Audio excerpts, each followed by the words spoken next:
Hey guys, welcome to the Team House. I'm Jack Murphy, here with our guest tonight, Louis Saucedo. He served in a number of different infantry units, worse, and then went to the 75th Ranger Regiment, served in 375, went over to snipers, lots of deployments to Iraq and Afghanistan, and some other interesting stuff too, before he went over to the SFAB, which was a new unit, a train and advise unit that we'll get into.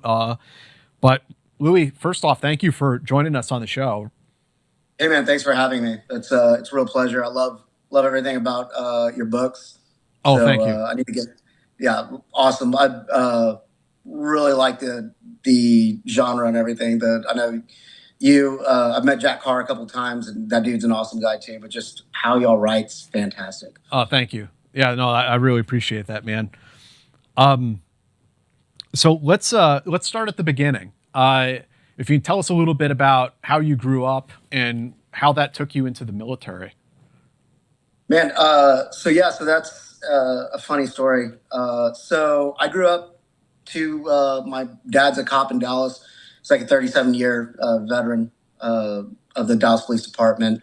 My mom was a dental hygienist of all things, and kind of middle class. But we had I always tell people, it's like me and my brother had the picturesque, um, like growing up, kind of American experience where we went to high school. I played soccer. I played a ton of sports. Me and my brother got into wrestling roughly about the same time, and we did wrestling all through high school.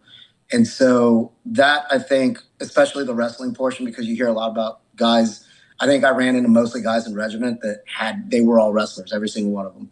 And so I kind of laugh about that. Is like I think the same amount of suffering that you did in wrestling kind of translated into suffering in other parts of your life so you could do it real well. Like when you were, a lot of the times we were running around, not eating, spitting in bags, and wearing trash bags while we're doing everything. So it's like, it was a level of suffering that you put yourself through to attain a goal, to just get out and fight on the mat, to get to that wrestling match. And that, I think, really, really translated into the type of suffering that you would do later. Past that, like my dad had a lot of big aspirations for us. He wanted us to be an officer, or one of us to be. He was like, "Hey, if you're going to go into the army," I always knew that I was going to go into the military, uh, and so he had always had big aspirations for. He was like, "You're going to go an officer. We're going to try to send you to West Point or Annapolis or this is." I wanted to be a pilot until I found out I was dyslexic, and that doesn't work real well for pilots. Uh, I'd gotten into all of that, wrestling and everything. Kind of knew that my path was going to be in the military, and then 9/11 happened, and I was a junior in high school when 9/11 happened. So, and everybody, you get the same kind of response from everybody where they're like, "Hey, where were you during 9/11?" And I can remember exactly where I was, and then the thought process of, okay, now I know I'm going into the military. Right, right. I didn't know how long I was going into the military for. I thought I was going to do a 4-year stint, and I was going to follow my dad's footsteps and go to the Dallas Police Department. So that's kind of really like the growing up portion that led me into going into the military. Had there not been a war, I probably wouldn't have stayed as long as I did. But definitely the way my father and my mother raised us, we were Americans. Lived in a place called Little Mexico for a little while, and then we moved to Carrollton. And my dad was always like, you're not a Mexican. Like, don't listen to what everybody says. You're not Mexican. You're an American." So me and my brother pretty much raised on that, took that into heart, and then we just liked doing the hard stuff. We got into. I had the risk factor that was always there. I think with all guys that do what we do, uh, I got into a lot of trouble, like a ton of trouble. I went to parties, I drank, and I really knew that college kind of wasn't going to be for me. So I didn't never plan on it. And then yeah, so I joined. I tried 1 year, 1 semester of college, and then I called it. And you and your brother both joined, were there a few year gap between the two of you? So there's a 2 year gap between when. So me and him are actually 2 years apart, and there's a year and a half to 2 year gap between when we joined. So I had joined in 2004 and graduated everything in May, and I was stationed at Fort Riley, Kansas. And then as soon as I got there, I was gone. Probably, I think it was like 3 months later. Like I got promoted to sergeant first class, or not sergeant first class, private first class, like on the airfield when it was snowing, getting on the bird to go into Iraq. And what was Iraq like for you in 2004? Oh gosh, that place was the Wild West. Everything had just stopped and it had just transferred over to OIF2. We got there, landed in BIOP. They're still doing I don't know if you had ever gotten into BIOP, probably did, but they were still doing the drops. So they were got the combat drops when they would fly, and they'd take that aircraft, and then they'd be like, okay, everybody hold on. And they just nose that thing right to the ground. And I think that was the first time I realized like that, hey, this could be real. Because I'm sitting there and I'm just like, how long am I grabbing? I'm like 19, 20 years old.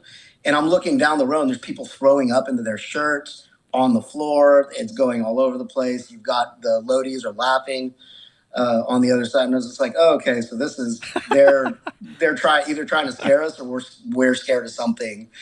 Yeah, we landed in the middle of the night, got there. And then that deployment was I was in Camp Taji, Iraq, and so we're right there on MSR Tampa, and it was funny because we just knew that was the big the EFPs hadn't started happening yet. I would meet those later on, early 2006-07, and so we were really just scared of the 155s, and it was just random firefights, and all of it was super surreal when I think back about it, because we would go down Route Irish, we'd do stuff, we'd be heading down into the green zone, taking people in or pulling people out or going on mission. And right there on Route Irish, there was a bridge.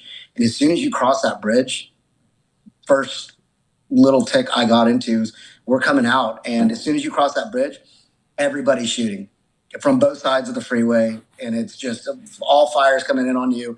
You're driving, the gunners are shooting. We're shooting back at them, they're shooting at us, and then you cross probably about a mile over, you cross back over, and it's over. It's just like somebody turned a spigot off. And so I was just like, it got really surreal at a couple points where it was just like, this isn't real life. Like we're living in some alternate universe where this is happening. Where you're just sort of like, I can't believe that happened. Yeah, like it's like I was like, so that's my first firefight is me sitting in this the rear of this vehicle, and we're just getting dinged. We're getting stitched up a little bit, but we're not really scared of what they're doing. And it was funny because the unit that was bringing us in, because we were ripping out with them, was just like, everybody good, and they like it was a normal day. Like that was just, it was like, hey, somebody passed me that Rip It down there. And I'm like, sure, here you go, buddy. So yeah, so just a very surreal experience as soon as like how Iraq was then, and then through the entirety of it, it was kind of that the entire time. We had a couple things. There was a road right on MSR Tampa going north towards Anaconda. There was a mosque. It was called Mashada Mosque, and for some odd reason, they really liked shooting down Blackhawks, and they did it a couple of times. And so every time it happened, the response was we'd go down there and we'd get into a huge firefight with them, and it would be like a 2-day tick, and then we'd be like, all right, that's it, the show's over. Everybody go back home. We did what we said, and then we'd go back to Taji and hang out there. And the surreal part about it was funny. And later on, I thought about this was that we were having like Friday night boxing matches at the USOs at the MWR right in front of that PX right there on Camp Taji.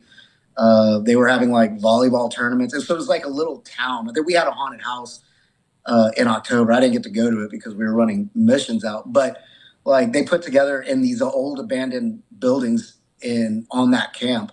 They put together like haunted houses and stuff like that. So I was getting like this weird feel of like, hey, like I go outside the gate a lot, and it's like every man for himself, the Wild West.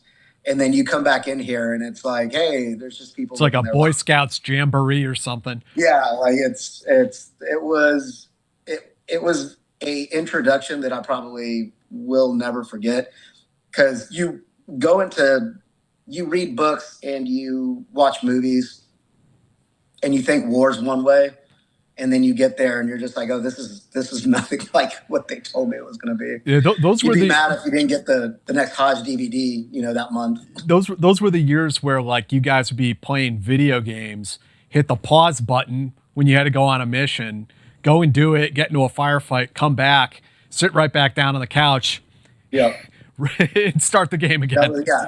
It was you just come right back and you start playing. Or what was my favorite thing was we would just come and hang out, and we had chess games going on for like days, and we'd go leave. It was just like that. We'd go leave, and then we'd come back and we'd play chess. And we'd be like, all right, whose move is it?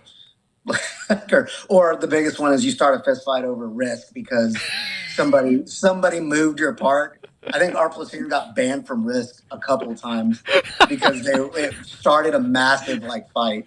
It was like, you're a cheater. It was like they were like, all right, well, we can't do this anymore because the privates are out there getting wild with each other. And that was the other thing too. The Army was a lot different then. It was, I would say, it was more kind of what we knew it to be. Where like if I had a problem with another private, I just walked outside and we just fought it out. And wall-to-wall counseling was a thing. Yeah. Oh yeah. Like E5s would. I'm not going to say they'd hit you, but they'd rough you up a little bit, like just to get it through your head. Some privates were physically corrected. That's all. Yes, they were physically into the wall several times. I was one of those hard-headed privates. So I think any good NCO, when you did well in the military, you always remember, you're like, yeah, I was that hard private. I was the one that was slightly out of control. And me at 20, I had the biggest ego on the planet. I was like, I can outdo you at everything. Could I? No, not really, but I try. Well, that's a good personality asset to sort of have that to take you into special operations. But we'll get there. But you, after that deployment, you went over to LURS. Yeah, so I went out to 4th ID. I was an E4, and it was funny because you get there. I'm pretty much volunteering to get on to the next thing. So I moved from Riley to Hood. Get there, and I was just like, hey, like I want to get on to the next thing. Got picked up, physically fit. I'm at that point, like I'm in a good place, kind of, like I said, physically, which is really the only thing that matters. I could have been dumb as a box of hair, but as long as you can run your 2 mile in like, 11 minutes, you're great. Like you're the next best thing. So got into that, and immediately, 2006 redeployed over to Rustamiyah, Iraq. So we were right in the middle of Baghdad. And we get there, and this is not the most scared that I was ever, but when I realized, I was just like, oh, things are slightly out of hand here, because the surge was just starting up. We get in there and we get into it. So the normal thing, we get into BIOP, get taken to BIOP. By this time I've done it already. And so we're getting in, and they get us in the middle of the night. Well, as we're coming in, there's rockets slamming into this camp. And if you know anything about Rustamiyah, it sat in between 2 large radio towers. And so bracketing, that's perfect for bracketing. And so we were driving in that night and getting rockets. Rockets were hitting vehicles that we were not our vehicles that we were coming in on, but where they were having the motor pool. You could see them slamming into the motor pool. And as we're coming in, they're like, the people like it was almost like a Vietnam movie where they're just like, get off, we got to go. And we're getting off and running right into a bunker and getting into these bunkers. And that's, hey, welcome to Rustamiyah, Iraq. And it was funny because that day, The next morning, we're getting everything set up. We hadn't slept. We're finding where we're going to be living for the next year. And this guy, they come and tell us, they're like, "Hey, we had a casualty last night from one of the other companies." And we're like, "What happened?" This guy had been in country for 18 hours, and a rocket had snuck its way between, because it was hard stand buildings, but they had the sandbags that were built up with the barriers, and one had snuck right between the barrier and the roof of the building and hit his door and put frag all over him. So he was in, I think they said he was in the country for 18 hours and was being evac'd that day. Jesus. And so that was kind of the realization that we were in, things weren't like, the surge was real. Things were getting kind of crazy. And as soon as we got in, they were like, "Hey, y'all are going out." I think we did a sort of left seat, right seat ride, and then we were to the races. This podcast is brought to you in part by Stash. You don't accomplish a mission by winging it. You have a plan, you stick to the fundamentals, and you stay disciplined when conditions change. Investing should be no different. That's where Stash comes in. It gives you expert guidance and a clear plan, so you're never left wondering what to do next. Stash is a registered financial advisor built right into an app. It gives you personalized next steps and expert guidance designed to help you build long-term wealth. You stay in control of your money while getting the structure and direction to invest with confidence. Whether you're still serving, planning your next chapter, or years into civilian life, Stash helps you stay focused on your long-term goals no matter what comes next. Because the hardest part of investing isn't getting started, it's staying disciplined over the long term. Let Stash show you the way.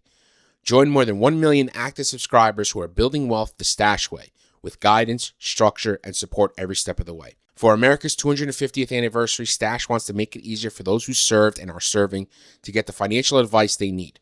Go to stash.com/house to get 15% off a monthly subscription, or 30% off an annual subscription, and to view important disclosures. That's stash.com/house.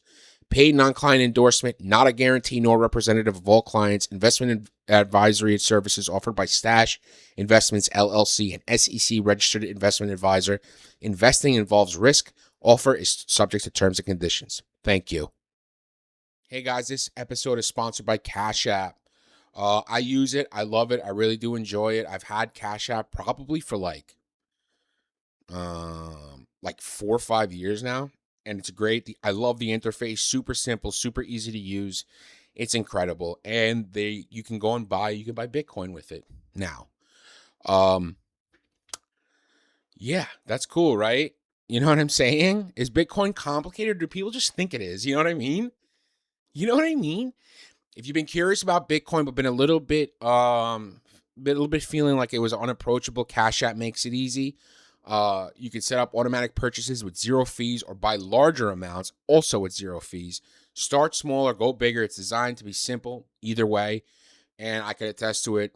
Cash App is very simple, very easy to use. I really do love the interface. You guys should check it out, please, and help support the show. For a limited time, new customers can get $10 added to their balance. Just use the code Bitcoin10 when you sign up. And don't forget this part.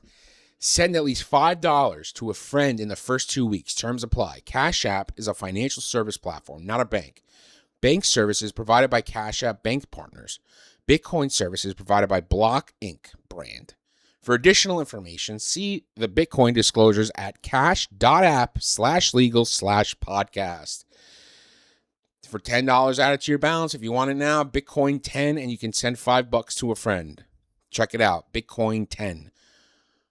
The link is in the description. Thank you, Cash App, for supporting the show. I actually use the product and I love it. Thanks, guys. Enjoy. What was that? I mean, what did that consist of? Because worst team, of course, is long range reconnaissance. I mean, that's what they're designed for anyway. But what was the actual mission that you guys had when you got to Iraq? So it was strange because we were basically like an area denial. We sat in a COP, and then we were running operations out of that COP, and we were tasked to watch an MSR. We were tasked to do operations on that MSR. So we got used as just a normal infantry company. So I'm not saying it was mismanaged, but I think that was the sign of the time. It's like, yeah, that time during the surge, we were just trying to regain control. And Ras Samai, that area was one of the areas that was really contested at that point in time. I can't remember the cop's name, but we were in a cop, and we had been in this cop for maybe, this is a great one, and we actually have a yearly retelling of this story. So we're in a cop. We'd been in there for maybe like 4 or 5 weeks, running operations out of it. It's pretty much like there's a barracks on the top floor. The bottom floor has another set of barracks, and then we had like a bay that operated, and all of our trucks were in this like courtyard, and that's kind of where we did everything out of. We had fuel tanks, we had like small guard shacks, but this thing wasn't very big. It was maybe 500-600 meters. Yeah, those cops were like Vietnam era fire bases. Yeah, no, and so one night, a guy named Pritchard and another guy named Sprouse were sitting on top of this deck smoking. And the normal night, like we had gotten out of the mission, everybody comes in, some people are eating. I was in the barracks playing cards, and so we hear a thump, thump, thump, and then like explosions on the building, like not around the building, it was on the building, and then we start hearing the guns go off on the towers. As we're running out, Sprouts and Pritchard are running back in, and they're screaming at everybody like, "Don't go out there!" So what kicked this off was they were smoking, and Sprouts and Pritchard look up, and Sprouts even says, and Pritchard says this every day. He's like, he looked at me in the face and told me this. He goes, "Man, that's a weird shooting star." As they're looking at it, it keeps getting closer and closer and closer, and as it does, it lands right in the middle of their smoke pit. It's an inert mortar. It doesn't go off, and by all rights, that thing should have killed both of them. So they're running in, they're scared, like they've just had this near-death experience, trying to keep us from all running out. So we're pinned. That's the only way out, is that little stairway. We're pinned inside of that little thing while there's a huge fight going on. And the tanker company that we're attached to is downstairs. They don't have tanks at this point, so they're doing their best. They're out trying to get out to the walls. And it was funny because my best friend, he was my best man at my first wedding, in true Ranger fashion. He's the best man at my first wedding. His name's James Dyer. He's now Major, he was an amazing soldier. He still is. I laugh every time I say Major because I'm like, nobody should have ever given him that. But so James is, luckily enough, James had been a washout in EOD school, and like the last week washout, like he got drunk and they got upset at him, so he washed out the last week. So he knows a little bit. So what does he do? He's like, okay, well, I'm gonna go out there and I'm gonna see if I can at least put some sandbags around this thing. So he goes out there, does the EOD thing, puts a bunch of sandbags, and we all take off and run. We spend the entire that night repelling an attack, where they knocked down, of the 4 walls that was at that cop, they knocked down 3 of them. Holy shit. And one of the major things that happened, and James and Sean Myers, another guy, so we were all in the same squad. Sean was the squad leader. Me and James were his team leaders. And so during all of this action, the trucks are all sitting right there. They get hit by mortars, and they get a fuel tank goes off on them, and so they're burning on the side. And we now have no vehicles either. But all of the AT4s are in there, and somebody's like, they are like, hey, are all the AT4s still on the trucks? Like, yeah. And they're like, if those things go off, we're fucked. And so James and Sean run into this raging fire and start plucking out all these AT4s.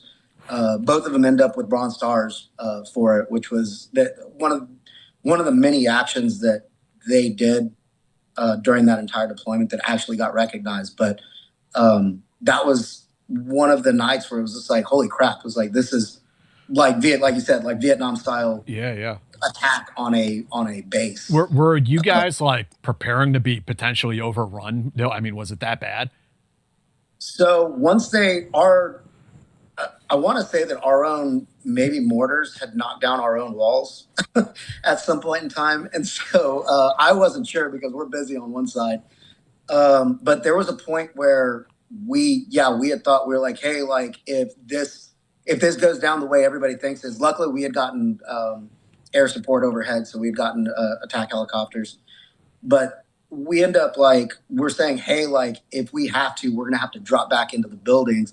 And once that happens, like we are in a bad way. Luckily, we had repelled enough of the attack, and I think we had enough firepower out there. We come with a bunch of machine guns and everything like that.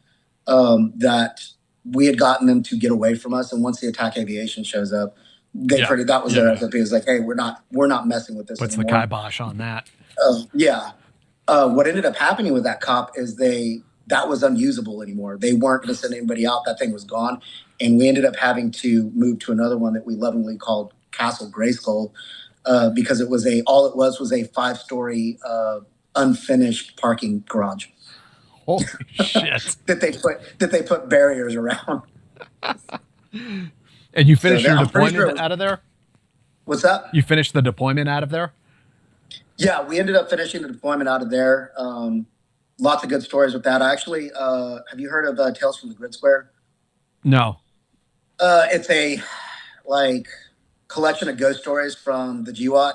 Oh, really? Super. Yeah, it's on IG. I love reading their stuff, and I listen to Wartime Stories. Gets a lot of their stuff off of YouTube, but I love reading their stuff. I'm about to write one because we're pretty sure that place was haunted.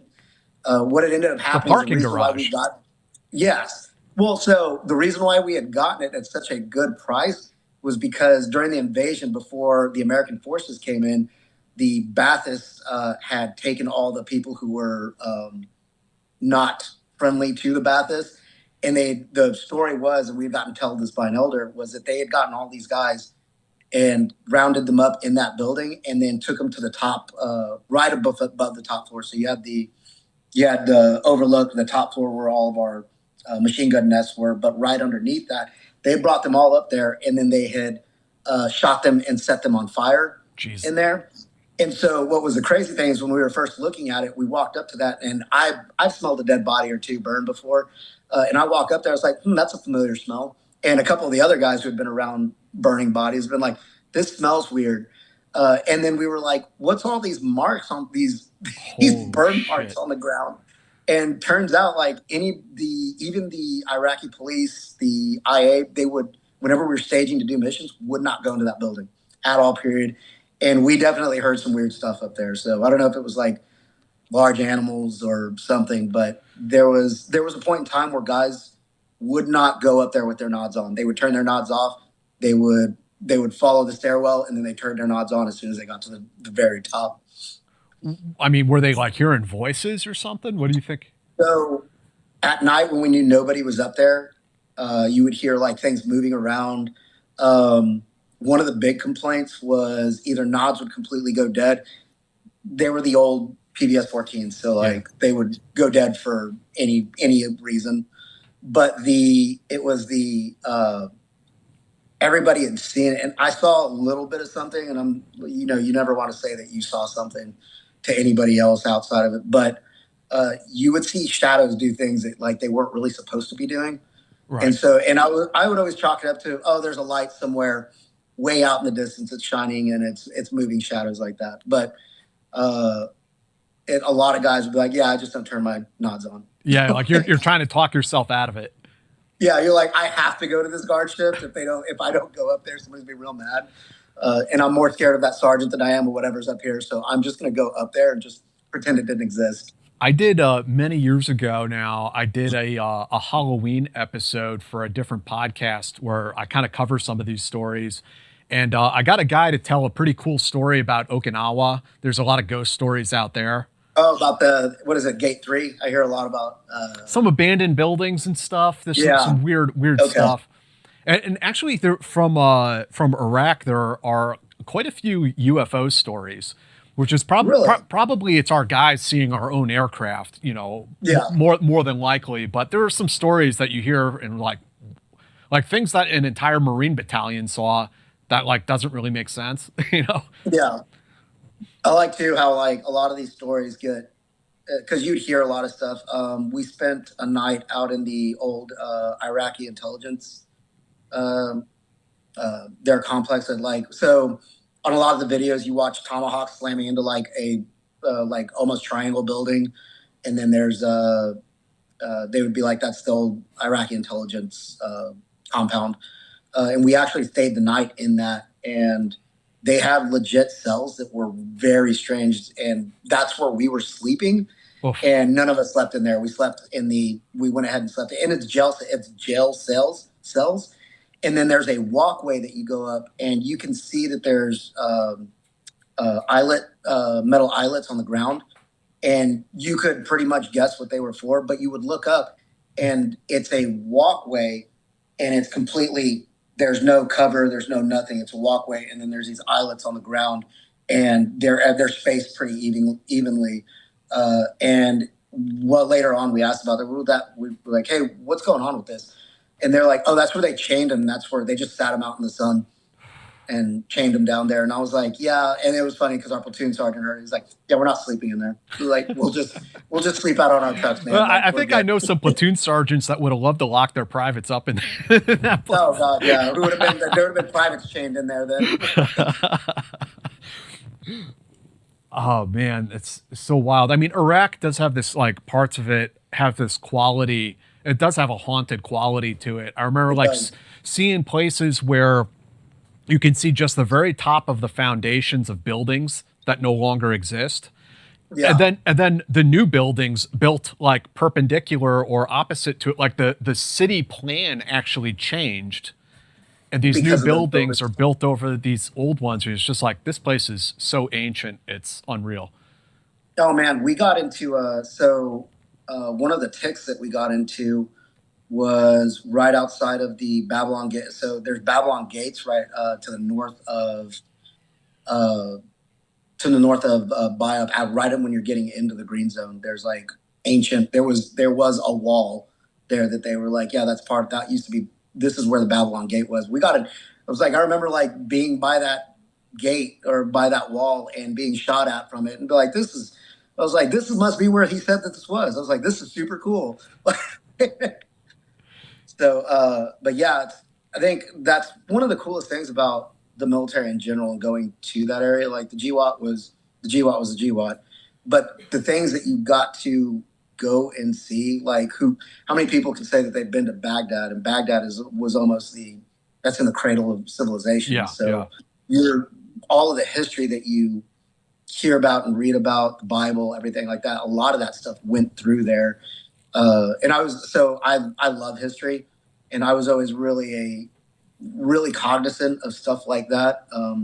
When I was in northern Iraq, I'd be looking up names and stuff like that, and they can almost get translated into the Bible, and that's part Oh of yeah. northern Iraq is part of where like a lot of the Old Testament. I mean, Some of the Old Testament Nineveh happened. is in the Bible. I believe. Yeah. I believe the Nineveh forest is actually in the Bible. Yeah. And so it's weird because you're traveling all through these places, and I think one of the cooler trips I did is we were going to check on some of the Kurds, and we were going towards the Iranian border. It's gorgeous, beautiful, like mountains. Like there's a couple pictures of us where looks like we're at the top of the world there. I And know it's exactly what you're talking about. Yeah. yeah, and you're just like, and I'm like, man, I was like, it's crazy that there's this much conflict and war going on in such a gorgeous place.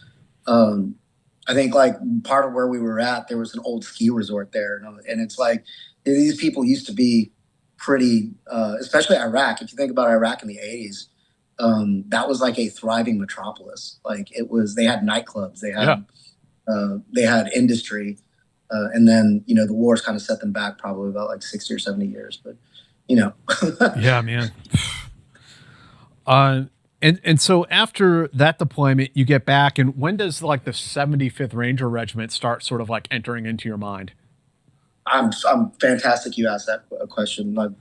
I know exactly when it happened. So we were walking down a route that had an ID strike, probably an EF. It wasn't an ID; it was an EFP. So one of the terrible things about the EFP when that started filtering in from Iran was that they were blowing holes and chunks through all of our armor. And so I was there during the period of time where it was like all our vehicles looked like they had come out of Mad Max because they were trying to find crazy ways. It was like ammo cans with glow plugs in them because hopefully, like, maybe we can catch them if they have heat, if they're not victim operated. So going through that, we would see these vehicles just get crushed by EFPs, a couple of them the size of like 55-gallon drums that would just nuke an entire thing. You'd hear about they would drag, I think that was one of the worst things, that they'd drag them into Rustamaya and there's still blood and gore all over it. Yeah. You were like, yeah, they didn't. And it's funny because whenever I think about that, did you ever see the movie Memphis Belle? No. World War II movie about the bombers, the bomber crews. And it was about one bomber that had made it all the way through. But it reminded me of, because I saw that movie when I was a kid, and then it reminded me of them pulling these planes out, like back down the runway after they'd gotten into a fight, and you could tell somebody had died in it. And that was a lot of when they were pulling these vehicles out from EFPs, was that you could tell nobody, like there's a hole that goes in one door, out the other, through the radio mount, and there's gore and blood everywhere on it. No one made it out of that. So that was happening a lot. So what do?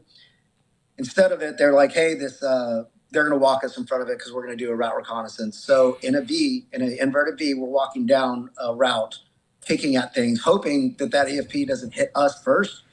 And when I asked the question, because there's a $1 million vehicle behind me, the Buffaloes, and I was like, these things are meant to take that. Yeah. I was like, why am I walking in front of it? And they're like, you cost less than that would to blow it up, whatever we have to pay your family. I never understood why they did that. I mean, if you study World War II, the Nazis always have their infantry behind the tank. It's not in front. Nobody does that. That's stupid. Yeah, it was, and we were doing it down the routes. And what I think whenever we got the training and everything for it, it was that you did that, and maybe that first guy would be far enough away from the road to catch anything that was victim operated. But if it was pressure plate or anything like that, you're done. Yeah, you're toast. So I'm walking down there and I'm just like, so wait a second, that Buffalo is more important than I am at this point, or any of my friends or anybody else. And it was, they were like, yeah, pretty much. So we'd gotten into a couple things, and command, I think, was making some bad decisions. We had a friend of ours get killed. I won't put out any names, but in an instance where a person of leadership had put their TC into the back position, or into the TC position, because they knew they were targeting the TCs.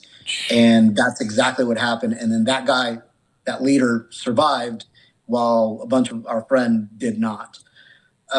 And so we had taken a couple casualties at that point. A guy named Josh Plasica, who was a E4 at the time, he got killed by an EFP. And so we'd started getting casualties, and that's when it started becoming real.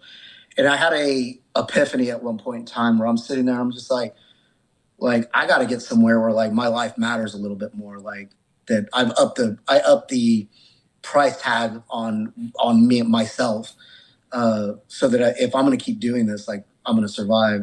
So my brother had just gotten in the Army and just passed RIP and had gotten into 375. And so that was one of my phone calls to him. I was just like, hey, I think I'm going to go, and I'm going to go to selection. Like, and if I don't make selection, I'm getting out. I'm not going to do this anymore. My brother was a very liked person in 370, even from a private. Everybody really liked him. He's just one of those guys. And so as I'm talking to him about this, I'm getting close. I was just like, hey, I'm going to selection as soon as the second I get back, second they'll let me, I get off that plane, I'm going to selection. My brother's like, so you want to go what? Be a teacher? He's like, you want to go teach people to do stuff? And I was just like, what does that mean? I'm a regular Army dude. So at this point, I think Green Beret is just like, I'm going to be kicking in doors. I'm going to be doing all the cool stuff. Like, it's going to be fun. And my brother's just like, yeah. He's like, so here's the thing. He was just like, Green Berets don't do direct action. He's like, and he's in the regiment. He's like, we do direct action. He's like, that's all we do. And I was just like, at that point, I was just like, cool. How do I do this? He's like, let me get back to you. Let me figure some stuff out. I'll email you here in a bit. The next email I get is from Ben Durham from 375, or he was at the point, I think at that point he was the career counselor.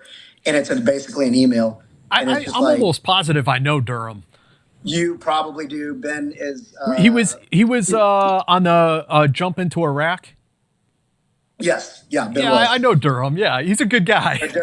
Durham's one of the best guys in the world, one of the most shadiest people I've ever met. Maybe that's why they had him working in the arms room. So he was actually, he climbed up all the way to be the regimental career counselor. Good for him. And like, yeah, he did real well. He was in charge of the fight teams. He was a boxer. For regiment. Yeah, he did all of that. Yeah. Ran his own fight program and everything. He did a lot, but I didn't know him at that time yet. But he sends me, it's just an email, and it's like, click here to apply. Like, and it's like, I click it, and they're like, have this printed out, have your commander sign it, give it back to me. So I'm just like, all right. So I go get my commander to sign it. And it was funny because at that point, I was really good friends. Me and my friend, my squad leader at the time, Sean Myers, and James, we were kind of all at the same point where we were disenchanted with the war and how things were going and kind of the regular Army lifestyle. So I get everything together. I get it. Everybody signs my paperwork, and I'm pretty much on board. Like, I think I was going to get back. I was going to have the 2 weeks of leave, and then I was going right to RIP. And so we do that.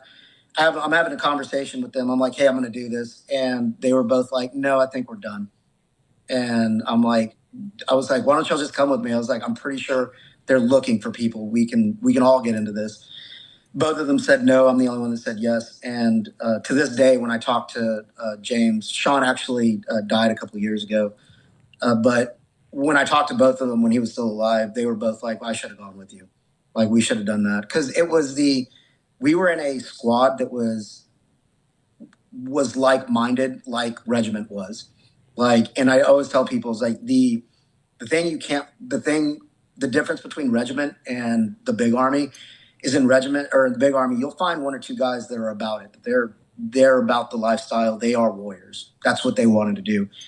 For whatever reason, they didn't get into that. They couldn't make their way, because getting into regiment's luck too. Like, I tell people that all the time. Like, it's like getting through selection. That's luck. Like, partially luck. Like, you could. I watched a guy walk out and RIP, and he was wearing the wrong T-shirt. that was the end of his. That was the end of his RIP. Forgot your two-quart out. Yeah, you bring the wrong one. You don't like, oh wait, you didn't bring X, Y, and Z. Yeah, you're done. Thanks for playing. But that's the difference between what I thought the difference between regiment and big army was, that in the big army, I found a group, few and far between, but I found a group that was going to watch my back during combat, was going to fight. Like, we were always fighting. We were always trying to get to the forefront of the fight. We were trying to do close with and destroy the enemy. Regiment, it's everybody. Every single swinging guy out there is about that life. That's what he does. And if he doesn't, he doesn't belong, and he won't be there anymore. So it's like a very stark difference between the big army, but you can still kind of find those pockets. But going back to it, that's pretty much my epiphany, where I was like, this is what I'm going to do. And then because I was an E5 at the time, and I don't know if you've ever heard of E5s going through as a import. Hard, very hard. They go through rope, though, right? Or RASP 2 now. If you're an E5, you go through RIP. Oh, no kidding. Or not RIP, RASP. You go through RASP 1. Okay. I went through RIP, so it's still the 4-week course. And the way it happened is I got back from Iraq 2 weeks later. I'm at Benning for jump school, and then immediately picked up. It was in August. Immediately picked up, and then I went right down to, got into RIP, and then 4 weeks in RIP, the 4 weeks in RIP, and then immediately after that, it's because I'm an NCO, and I can't be an NCO in regiment without a tab. So right after RIP, I'm right into CERT. Right after CERT, I'm right into Ranger School. And then it was funny because I got out of Ranger School, and Sergeant Major Merritt it was First Sergeant Bohannon comes in, pretty much tells us we didn't do anything special. Like, you're not special. Everybody does this. Immediately after, Sergeant Major Merritt walks up, and he's like, congratulations, Rangers. And we're like, yeah. And he's like, Yeah. who here's in DECO? Like, raise my hand. And he's like, you'll be meeting your platoon in 72 hours. You get a pass, and then you're going to be on a plane. I was just like, perfect. And then a week later, I found myself, since that was my first deployment, and I didn't do any of the train up, but I still have to shadow, and they still needed guys. I found myself in DECO, and they were like, you're a goose, you're the AG for a goose, and you're going to learn how to be a team leader. So there I am with goose rounds, like walking up a mountain a couple weeks after Ranger School, just being like, well, this is great. If upgrading your full sleep setup has been on the list for a while, GhostBed's 4th of July sale is the time to actually do it. Right now, you can get $250 off mattress bundles, which means you can add cooling pillows, cooling sheets, or an adjustable base and still come out well ahead of what you'd pay anywhere else. And as a Team House listener, you get an extra 10% off on top of that using the code HOUSE. GhostBed is a family-owned company with more than 20 years of mattress making experience. Their background is in manufacturing, so every product in their lineup is built with the same focus on materials and construction rather than marketing spend and inflated markups. Every GhostBed mattress is built with cooling from the ground up, and their ProCore support layer, which reinforces the center of the mattress where your body puts the most weight. Don't take it from me. They've got more than 100,000 positive reviews from people who made the switch and didn't look back. Mattresses are made in the USA and Canada and come with a 101-night sleep trial, fast and free shipping, and a warranty up to 25 years, twice the industry standard. Not sure where to start? Head to ghostbed.com/house and take their mattress quiz to find the right mattress, then build from there. Go to ghostbed.com/house and use the promo code HOUSE at checkout. That's ghostbed.com/house, promo code HOUSE. Some exclusions apply. See site for details. So you mentioned, some of the challenges of being an import coming as an E5 rather than kind of growing up in the regiment. I mean, what was that experience like for you? Oh, rough. The learning curve was just massive, especially not having been able to do any of the workup. Like, I wasn't in the train ups. I didn't do any of it. So my first induction into the regiment was meeting them overseas in Afghanistan and starting to go out on missions. They're like, here's your kit, here's all your stuff. Like, follow us. Don't get loud. Don't fall behind. And that's kind of when, I'd kind of pumped myself up. I was like, all right, it's going to be normal. It was the beast of regiment as far as going and actually doing operations was something just wildly different. In the big army, you sit around and it's hours of board, or days, months of boredom with a couple of stark moments of terror mixed in here and there. There it was off the gate weird. And I was a deco. First Sergeant Boley was the first sergeant, yep. And we did not like walking at all. So everything was X landing, we called it the deco bum rush, where you just took off the back of that bird and beat feet right to that target. If they're shooting at you, doesn't matter, keep going, get to the doors, we'll be fine. But yeah, the learning curve, it was a rough learning curve, and I can see where a lot of guys don't survive that, where it's hey, you just can't keep up. This isn't for you. It is a very different place than the big army.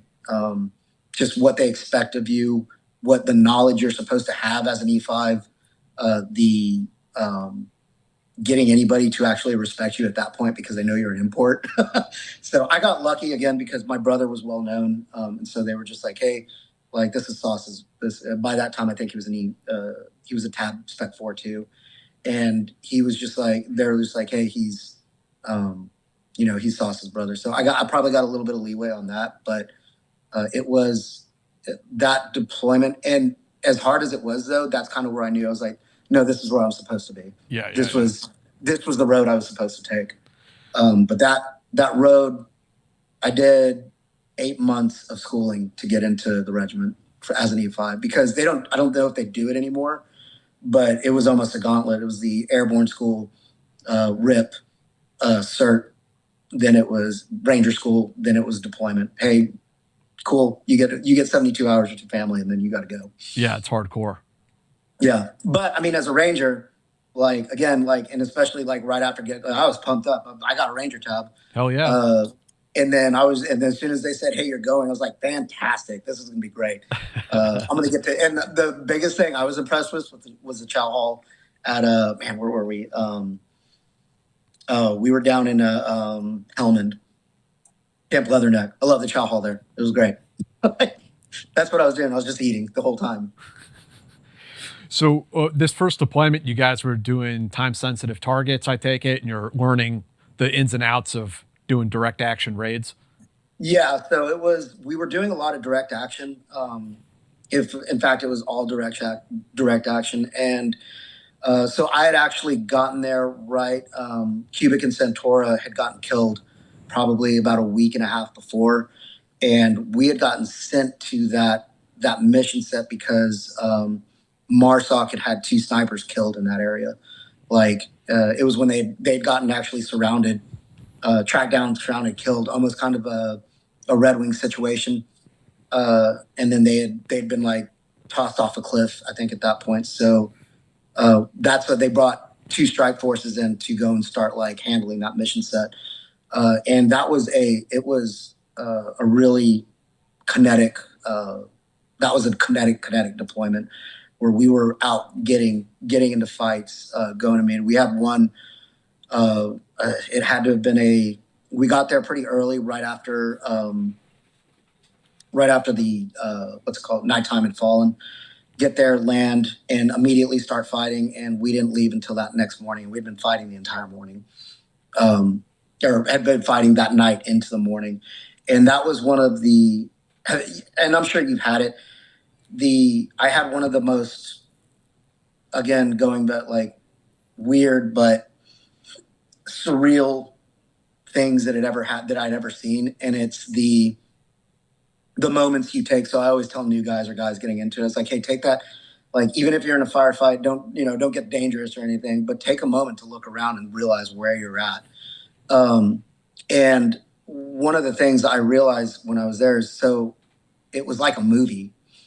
We had exfilled. These guys had decided to follow us from, like, because we had kicked up to Hornet's Nest. It was right out. I think it was right outside of Calf. And we get on top of this hill, and we're fighting, like, the back of our formation is fighting the entire time, and pretty much just withdrawing to our HLZ. Get onto our HLZ. It's on the top of this hill. The sun's coming up over the mountains, so you can, on the right side, you can see the mountains, and the sun's already lifting up. We're already into day, and there's bombers, F-15s, that are making runs on the top of these mountains, dropping bombs on the side of these mountains, and we're in this kind of a half moon shape. I'm a goose gunner at this point, so I'm helping load a gun, and then I'm shooting, and we're repelling an attack on this hill. And like, I look around, and everybody's shooting, and you see A-10s come over. They're like, you see A-10s just laying waste to people. We're all firing on the side, or we're all firing, and then you hear the whomp, whomp, whomp, whomp, whomp, and we look back, and this Chinook comes right over the top of us, turns its ass around, and the gunners just start shooting off the back of it. And we all, like, as soon as they land, we all start running onto the birds. We get it, and we got the guy that we were looking for. Like, I think he was, like, at the time, he was like number 2 or 3 in the country. And we get him on, we're on, and we're flying away, and everybody's just jacked up. We're high-fiving each other. We're sitting there, like, everybody's fist bumping, high-fiving each other. We're all sitting on the ground. And one of the things I did is I looked out, and we're flying pretty high at this point, and both of these A-10s are pretty much doing circles around the formation as we're doing. And I'm, like, sitting there, and as I'm, like, thinking about all of that stuff, I'm like, this is like a movie. Like, this is unreal. And this is my induction into regiment. This is my first deployment. I was just like, at that point, I was just like, I'm gonna do this forever. This is all I ever want to do.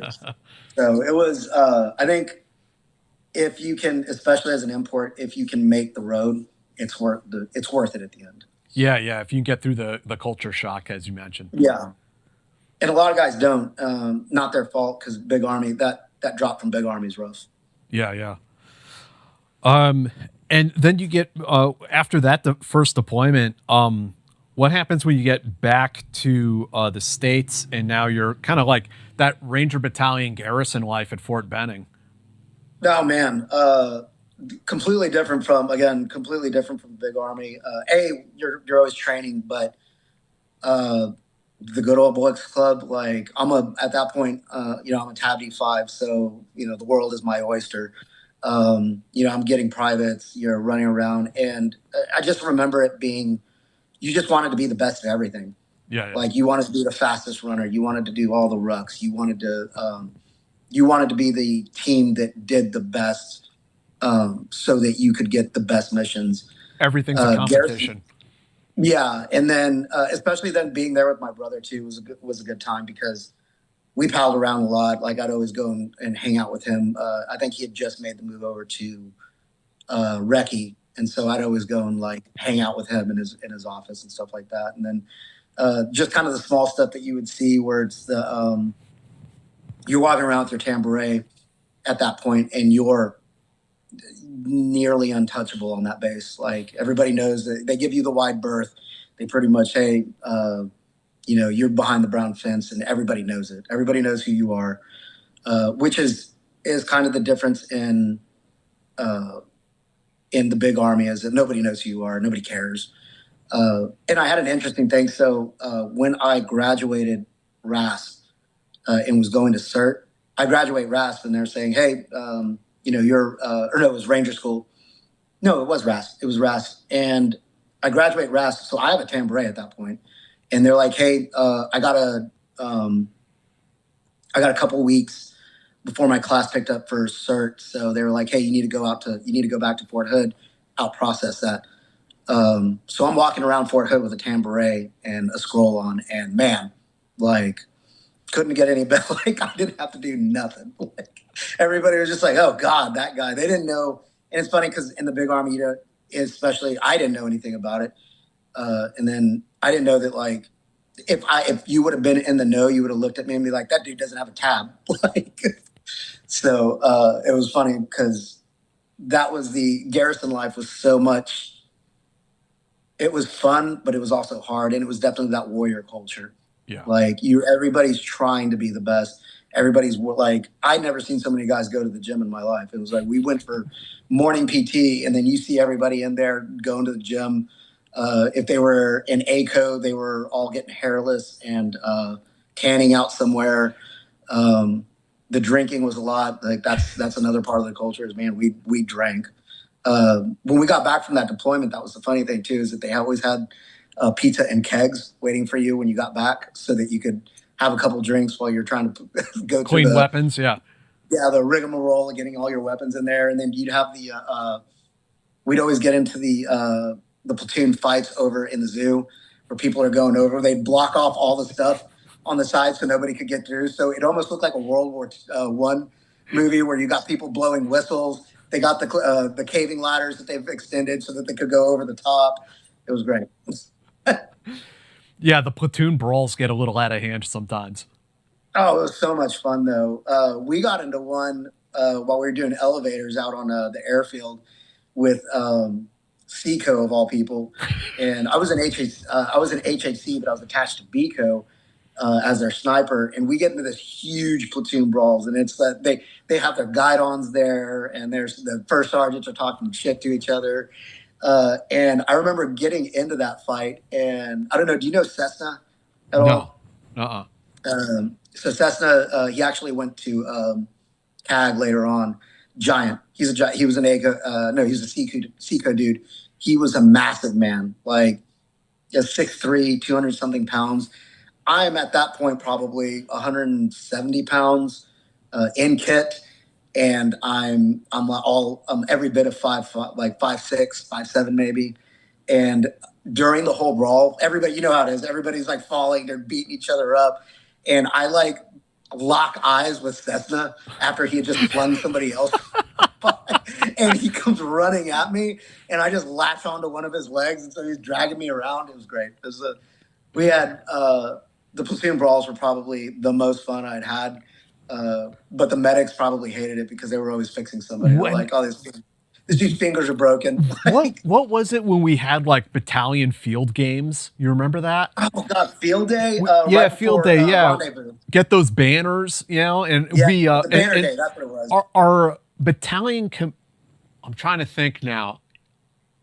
Was it the battalion, or was it between companies, or was it from platoons? I think it was platoons in my company, and he had us play this game, Washington over the Delaware, I think he called it, where they put like, or maybe it was two different companies, because I think it was our first sergeant and the company commander in one Zodiac from our company, and another first sergeant and company commander from another company in the other Zodiac, and the NCOs had to hold the Zodes up and go from like point A to point B, like 200 meters, and all the privates were lined on the edge of the field.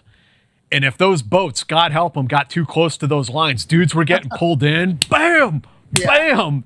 Guys getting thrown off the Zodiacs. I mean, I saw guys get their PTs ripped right off of themselves and they're walking around naked. It was totally nuts. We did. I think one of ours was dodgeball, and that got like uber serious. Like people are sitting there calling other people cheaters. They're like trying to like slam this ball as hard as. There was one guy who was going up to get a ball, slips, and gets his face like demolished by this ball. Like somebody runs right over him, hits him with the ball. It's in true Ranger fashion. Everybody takes everything just as seriously as humanly possible. Like. Any advice I'd give to like a young like Ranger lieutenant, it would be you got to be very careful when you pit Rangers against each other. And tell them like, hey, it's game on. Go get that, win that banner for us. Like something really bad is going to happen.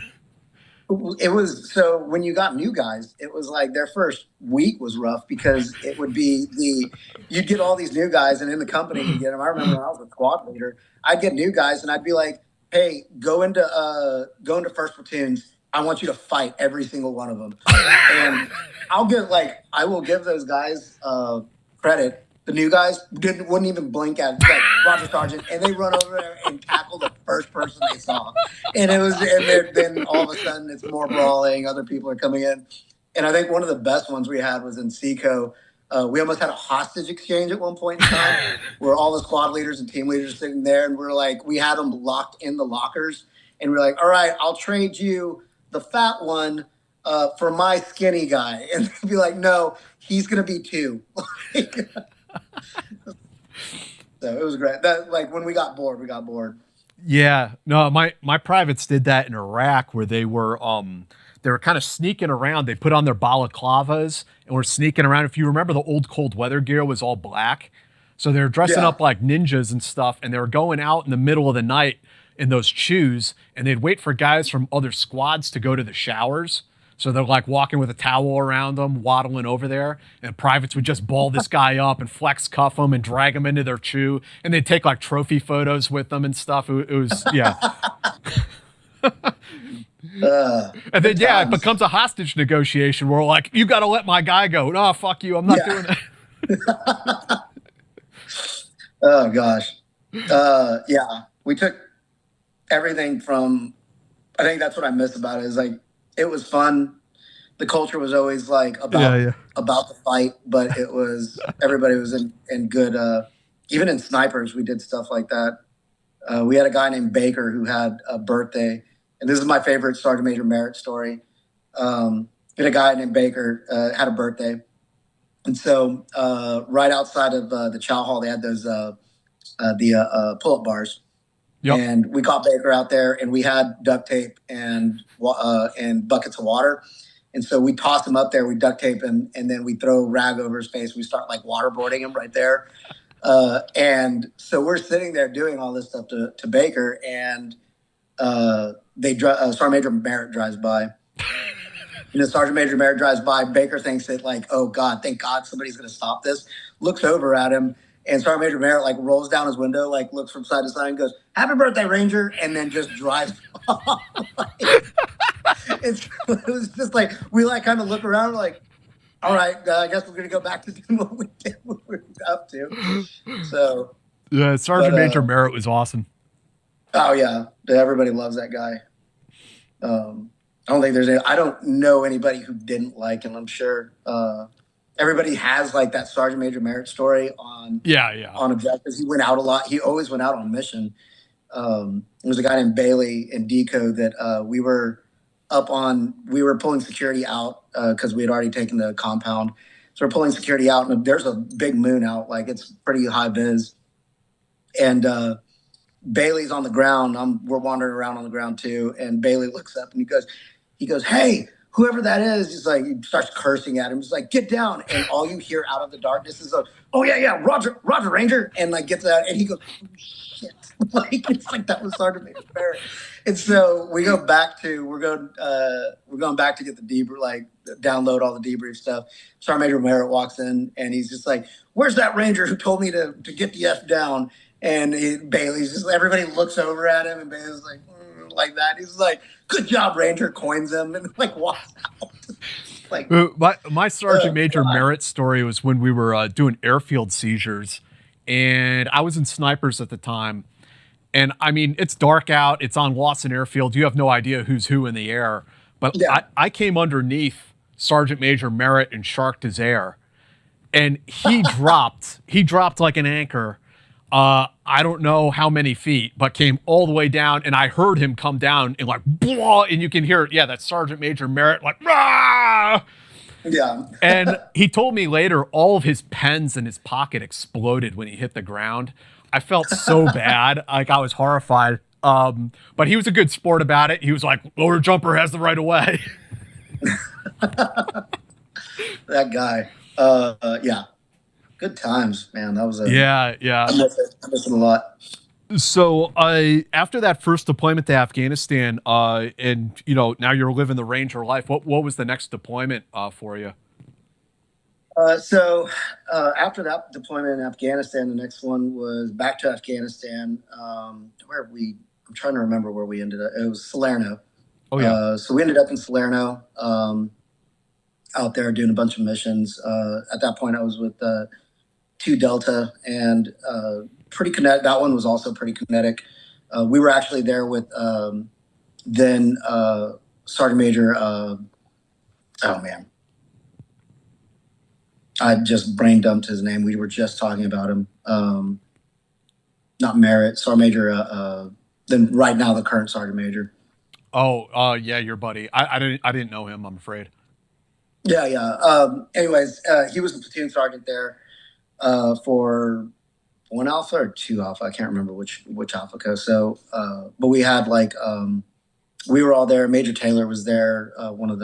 He was the HHC, and that was a fun deployment because my brother was actually supporting Salerno too. So he was the recce guy supporting them. So, he went out on a bunch of missions. We didn't go out on missions together as much on that deployment just because I think they were being kind of cognizant of the atmosphere, what was going on during those deployments. And so, did that deployment. And that was a fun one. Had a real good time. We got into a lot of stuff on that, like kind of the normal thing though. There wasn't anything like big about it. It was the normal. We got into ticks. We did a bunch of stuff. There was a bunch of shenanigans on Salerno as a base, just the Rangers do. Kind of like I think we were talking about people playing video games. There was times where the weather was, because Salerno is right there by the KG Pass, and that's where we were doing a lot of our operations. But during that time period, weather could come in and they'd be like, "Hey, weather's red," or you'd be waiting for weather to clear so that we could go on mission. And so there was a lot of times during that deployment where we were sitting there playing Nazi zombies in full kit. Like we were just all sitting there like playing Nazi zombies. It was like, is it still black? And they're like, yeah. It's like, all right, like push 2 hours. Like fantastic. I think So I think it was one of the medics in Charlie Company. I saw him get flex cuffed to the chain link fence at Salerno on his birthday. we had a guy named Tujo who's also an officer now, and we found out that it was his birthday, but he kind of knew it was coming, so he went and got tasers from the box. And so as soon as the privates rushed in, he started just tasing the crap out of the first couple of them. Eventually, he went down, and they got him, and then we put him on a backboard, wrapped him up, and then pink bellied him, put all sorts of stuff on him, and then paraded him around the camp. And that was funny because they were just testing out CST on that deployment, and so we had one, and she was horrified. He's naked, getting drug around this thing, and she's just like, I'm sure she was like, "Oh my God, what have I done?" Yeah, So, you're shaving the guy's eyebrows off. Like, oh gosh, we did that to a guy. I feel bad to this day. I was the squad leader. I watched the team leader do that. To this day, I had actually pulled him. I was like, "Hey, like maybe not shave one of his eyebrows off before he goes to Ranger school." Like no, it was like because he's kind of a representation of us, and right now he looks weird.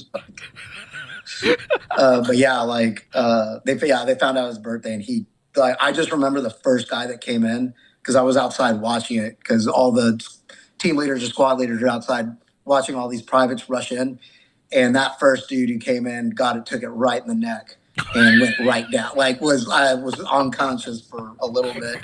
And like some of them stopped, and then the team leader started like, "Why are you stopping?" And then they just all rushed in, and it was funny because one of the tasers that he had actually ran out of battery. He had tased so many guys that actually run out of battery.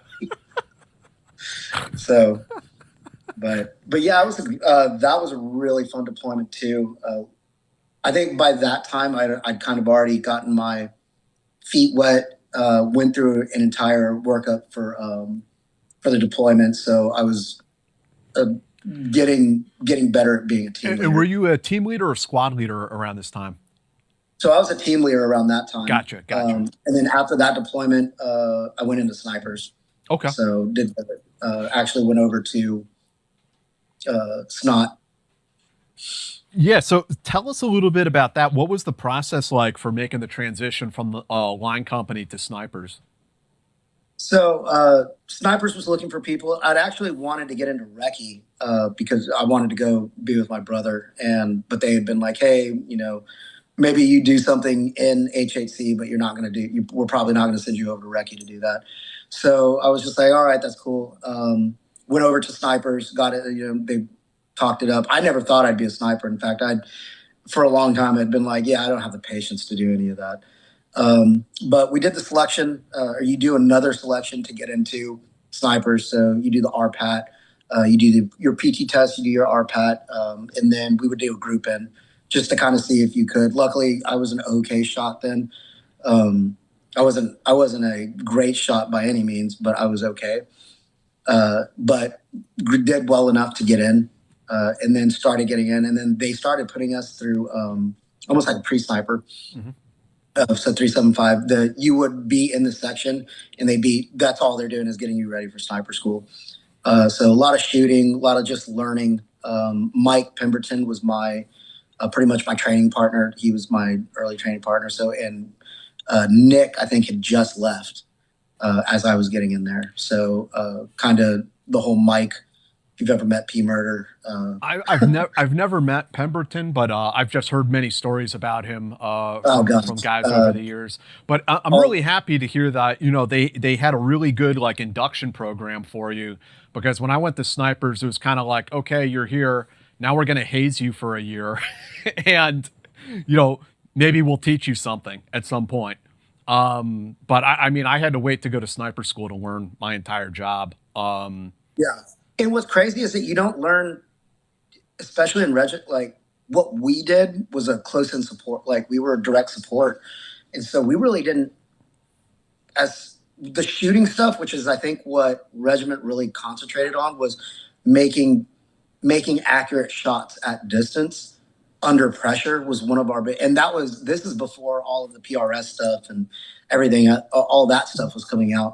But we concentrated on that because I think they knew that I think they knew that that's what we did. We were having to make accurate shots under pressure around an assault force. Mm-hmm. And so when you go, it's funny because when I went to sniper school and then having done a kind of a process to get to what they wanted us to be, and then go into sniper school, I was like, this is two different skill sets, like of what they're asking us to do. Like this is because in sniper school you're still doing like stalks and ghillie suits and stuff. Yeah, you're doing stalks, ghillie suits, and stuff like that. But in regiment, you're a direct support for the assault force. I'm trying to figure out if I can make this shot like into this building as guys are moving in, and how far off their barrels I have. Then also too, you're kind of doing a scouting mission. So if the assault force is walking in, you're pretty much up there with the dog. I have a funny story about that. But it's the skill set is completely different from what sniper school is. But I think you go to other schools in the Army, and then you kind of realize that it's more of an assaulter mindset there than it is sniper school. Yeah. But I think everybody should go to sniper school if you're going to be a sniper, because you have to traditionally know how to do the job. Did you find that the ranges also were quite a bit shorter in your job, as opposed to, like, I think kind of the standard at sniper school is shooting out to 1,000 meters. But when you're doing direct support, it's more realistically like 300 meters at most. I think. So it was funny because during the any of the TFTs or the Valexes for platoon live fire, you had as far as the optics then could get you. So they could probably get you 600. So you're shooting out to you're making shots out 600. If Loom would let you do it, if you had the right optics for it, we were making those shots out to about 600. But on mission, there were sometimes guys that I've heard of guys that were shooting out to like 4 or 5, but nothing really past that, because you're really focused in on like when everybody's going up, you've climbed a roof and you're sitting on that roof watching doors, watching windows, making sure that like there's nobody in, and then making that shot into those windows if you have to. You really become, I think, an asset as far as target identification. Like, hey, this is what you have here. This is what I'm seeing, kind of calling out door heights, wall heights, where entries are if things are locked. They used us a lot for that kind of setting up the assault force to get into the target. Yeah, as Overwatch for the assault teams. Yeah. Any other sniper courses that they sent you to where you had some interesting takeaways? So I think during the time period that we were going to, we did rifles only, and then the Todd Hodnett, we went out there with him because he was out in Texas. We did those courses. We really didn't get sent to a lot of like Army courses. I think now the guys go to Sephardic, they go to Sodic. I think, and some of the guys had actually gotten into Sodic. I know Chris Topher, who had been my partner, he had actually turned out to be my partner for the longest. Chris had gone to Sodic and done all that stuff. So it's, I think it was at the point in time they tried to get you to what they could, but during that point in the war, like we were getting out. We had a couple guys that they sent to Marine Scout Sniper. Man, we had one too, and that's all he talked about. It was rough. It was rough being around him. Like he's a Marine. We were like, he was just like, oh, it's so great, and this is the things they do, and I was just like, when's the last time you gillied up, man? So we were just like, and not to take any away, I think those guys are fantastic. Yeah, they are. I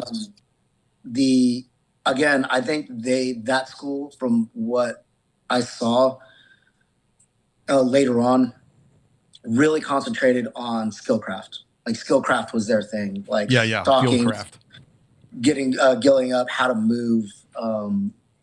And I think the Army, and especially because they were going more towards the the rifles only, Todd Hodnett stuff. They were going a lot towards more accuracy. They were going to accuracy first. Like we were going to accuracy first. We were going to rifles only, stuff like that. And we were really concentrated on accuracy, getting the ABCs like tuned up, and actually pushing that gun to the limit. As opposed to, I think, from what I saw from Marine Scout Sniper, it was a lot of field craft. We were a lot of shooting. And right now I want to say that sniper school, that's what it's based off of, is a lot of technical shooting. Yeah. Which I think is great. I think that's kind of what you needed, because this day and age, if you're talking about warfare now, a sniper is a dangerous thing. But as far as skill craft is concerned, like, we have thermals. Everybody's got thermals. Everybody's got all sorts of things. So it's like, you can sneak around the woods all you want in a ghillie. Like, if that thing doesn't have thermal shielding on it, then you're kind of dead in the water. And then what was your first deployment like with snipers? So again, going back to, that was another one where it was learning a new skill set, having to readjust my mindset from door kicker, always wanting to get into, hey, like, you got to look for, you're almost a vanguard. You're ahead of everybody. You got to get into good positions. You got to climb. You got to look for where you're going to climb. And then afterwards, after everything's set, you got to kind of get yourself into a position that you could be able to defend the assault force and make shots, whether that's on, like, you put yourself on BPs, or whether you put yourself up on top of a roof, or wherever it is can be on the target. I always thought the interesting thing about, especially being an E5, coming from being a team leader and then being an E5, is that as an E5 in regiment, you kind of get told, hey, this is where you're going to be at. And then you have your left and right limits of the decisions you get to make right there and then on that spot.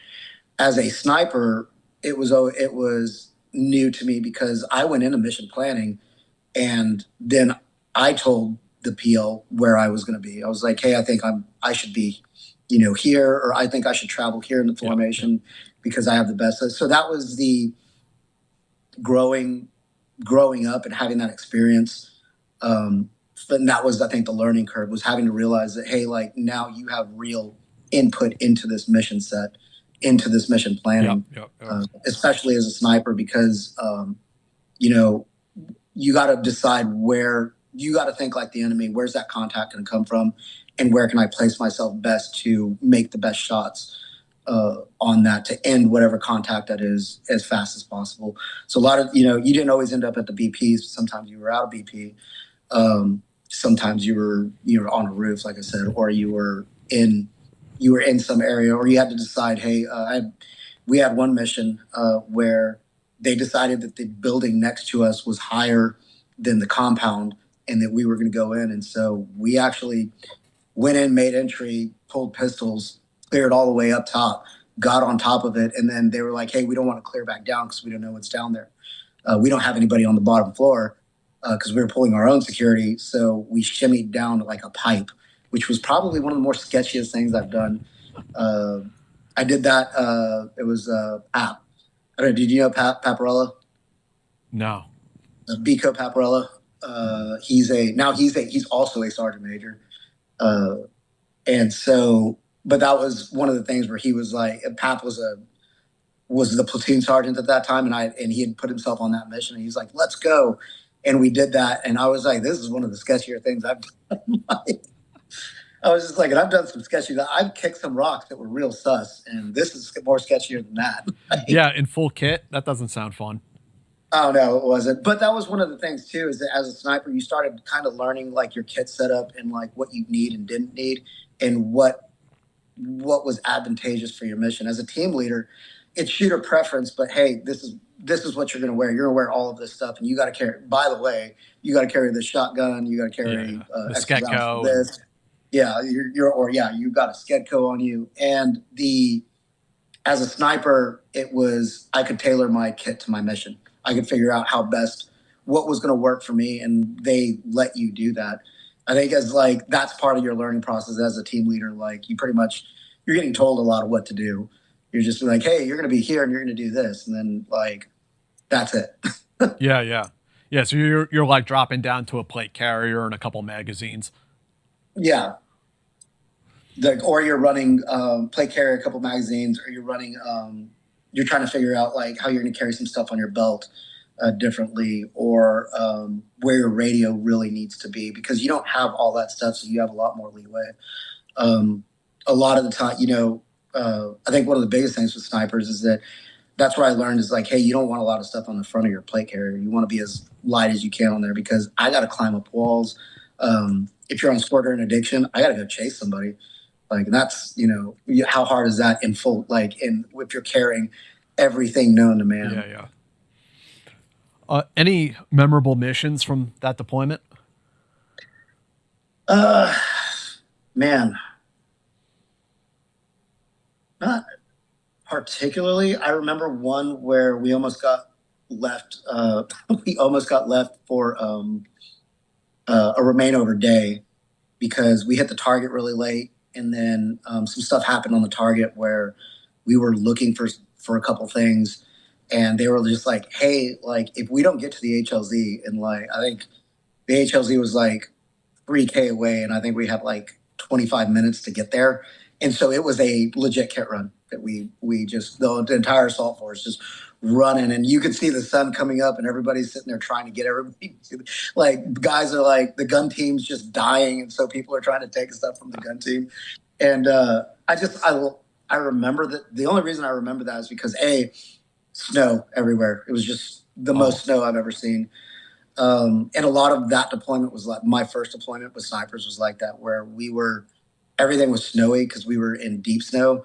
I hopped off one of the birds on one mission and sunk right in. I'm a short guy. I sunk right in the snow, and real far, and far enough to where it startled me, to where I was like, I'm going to get left in here. And so I took my sniper rifle, and I just shoved it up so that somebody could grab it and pull me out. And I was like, don't leave me. It was like trying to get somebody on the radio. But I remember that one because the air crew got onto our net and was like, hey, it's negative 25 degrees, boys. Have a nice night. And we were like, thanks. Like, appreciate you. But that deployment was relatively quiet. We got into some stuff, but we didn't do anything real crazy. It's funny because the relatively quiet for regiment is we'd get into ticks, but nothing was ever like, you never really thought too much about it. It was the next deployment when I was in snipers, where I was a senior sniper, that it got like real. We got into some hairy stuff. Where was that? So I started out in Shank with BCO, but they weren't doing too many missions. And so we had 2 snipers that were down in JBAD. And as they were in JBAD, there was a really bad strike on JBAD where, 2 of our guys, it was 2 of our snipers, had gone to, they were doing something. It was a normal morning, and mornings are night. So everybody's getting kind of tying down, getting ready to go. And so they're getting ready for bed, and a tick starts off on the Legionnaire. We were on the Legionnaire side of JBAD. And so they're outside the gate, a tick starts. And so a couple guys run up to see what's going on. National Guards on the towers. And 2 of our snipers run up to the tower because they're like, hey, maybe we'll get some trigger time in. They get up there, and one of the National Guard, it was a girl, and she was, from the story that we were told by these guys, is she was cowering down on the side, and because they were shooting at that time, they were putting effective fire on the tower. So one of our guys gets on the machine gun, starts shooting, takes the machine gun over, starts shooting. The other guy's sitting there, he's on his rifle calling out shots, and they look down, and as soon as they look down, they're like, hey, how long has that boxcar been here? And as soon as she was just like, oh, it pulled up like 15 minutes before this started. And as soon as they had said that, the boxcar blew up. Ended up throwing both as a sniper, they killed the female, throws both the snipers out of the tower. And one of the guys it almost took his arm completely off. So it blows a hole inside of, on that side of the thing. And it was elements of the SEALs, elements of the SEALs, and then the Rangers end up fighting over a 4-foot hole in the wall, trying to push these guys back. One of tyrant, JTAX ends up getting like I want to say he got like a silver star for calls in a random flight randomly going by, gets them to come and respond to it, and actually repels the rest of the attack. So at that deployment, on that one, we had lost two guys ended up going home because they were both really messed up. So me and Chris get the call, and we're down in Shank, and they call us up, and they're just like, "Hey, you guys need to head up to JBAD." So we take their spot down there, and then the rest of that deployment was a little crazy. We had gotten into a lot of ticks. We had been kind of running around JBAD, and that was around the time that UBL had gotten 2011-ish. Yeah. And so that was the deployment where I think I kind of learned like how to maneuver under fire a lot better.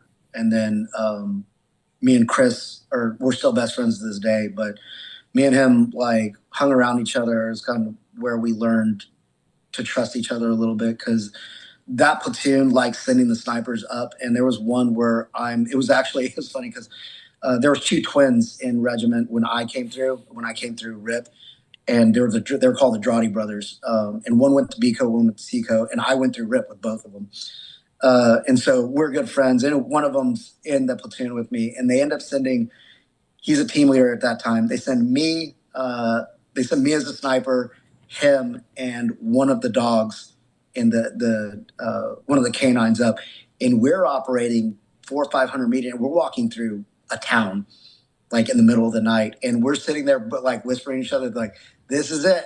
This is how it ends. Like, so but kind of the being in that sniper role, that was the deployment where I really got used to it, and actually being able to move like it, operate like it, that was kind of the identity that I had taken on. And I did snipers for a real long time after that.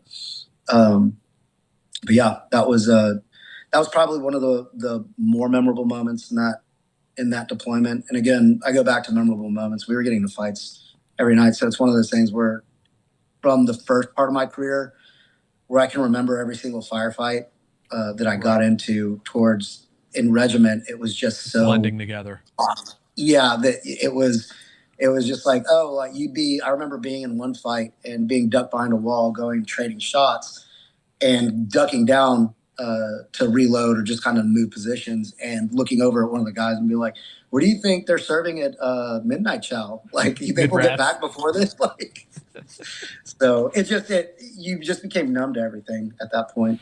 Yeah. Like, just how all that would happen. And then I think you take that for granted too, when you got new guys in and then you'd see them kind of reacting a different way. You just be like, what's his problem? And it's because he has his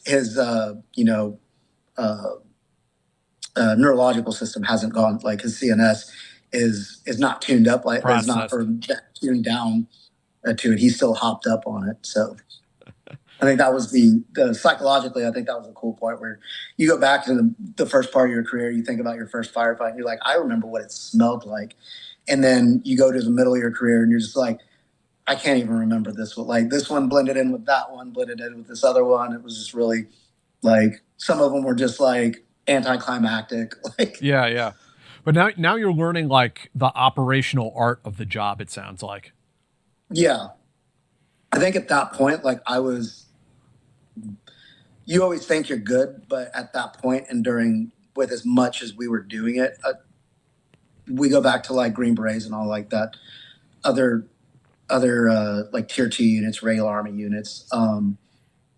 Like, I think we just were better because we did it so much more often. Like, every night we went out, we were looking for a fight, or we were going to get into a fight, one or the other. And so I think it's really that's what sets us apart from it. So you have the Green Berets, and it's not their fault, but they weren't getting into things like that every single night. The operational, their tempo wasn't that bad. I think the worst part for them is they were just stuck out all the time, because you'd always hear the transmissions where they'd be like, they're off on their own in the Wild West. And doing like 3 or 4 day patrols sometimes. Yeah. Yeah. And as opposed to us, where we were sitting there and like anytime we got into a fight, we could just bring the might of everything that we had in country down on top of you, depending on where we were in the mission set. Yeah, yeah. If you really get into it, I mean, AC-130 is going to be overhead. Oh gosh, we saw one. It was and that was one of the first times. The first time I'd ever seen it was that first deployment. Was watching an AC-130 and then the green beam of death that they put out there, where it's just like playing whack-a-mole with people is basically all it was doing. It's like some guys would pop up. We saw a group running parallel to us, and I'm tapping Haley, who was one of the gunners. He gets it and he starts firing on them, and as he's firing on them, you see the blinking light, and then just the ground exploding and disappearing around these people, and they're gone. Or you see the gun go off and the 30 millimeters, and it looks like they tossed somebody into a blender.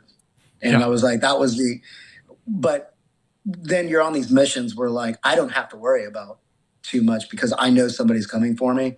It's the Green Berets. I think that's where I give them a lot of credit, is that like, there's times where they didn't know if anybody was coming. They were their exfils. Right. So, but yeah. And what were your other trips with snipers? So I did, So I did one more after that, and it was to CAF. Is Okay. the last one there. So, and again, that was another one where it was me and Chris. We kind of just palled around. We were out with Biko again. And again, it was, we were just kind of hanging around and getting into these like little ticks, but it wasn't, I think during that point in time of the war, everything was starting to not wind down, but kind of settle into a very, at that point in time, the networks, the Haqqani network, ISIS, all these people, not ISIS yet, but the precursors to it, and Al Qaeda, where they kind of realized that like we were the guys that you didn't fight because we would kill you. It was almost better for you to just get captured, because then all we were doing is we would detain you, hand you off to the Afghans, and then the Afghans would release you, and we'd pay you for the pleasure. And so they were kind of figuring that out around that time. So it started to be less fights, not dry holes, but we were actually going in and we'd be like, yeah, this is the dude. And the dude we had one where we, at that deployment, where me and Chris we climbed ladders, we're going in, and this guy like popped his own chem light, threw it out there, had zipped cuffs, put a zip cuff on one hand, and then worked the other one, and then walked out. And all the females and males started separating each other, and I was just like, "Hey, it looks like they've done this before." Yeah, they know the fire drill. Yeah, so we were like, they know what's going on here, and the guy he was like, "Yep," it's like, the terp, they get the EQ and bit out there, you got the terp out there, and then they're like, "Yeah, he knows we're here for him, and he's ready to go." That's crazy. So, but I think that was the sign of the time this was the futility of what we're trying to do over there. Yeah, it was like 15, 16. Yeah. And it was almost they're just like, it's better off for us to just go with you guys. Like, because we were just going to show up and kill you. And we weren't, if we showed up at night to come and get you, that was bad. And you'd rather not just deal with that.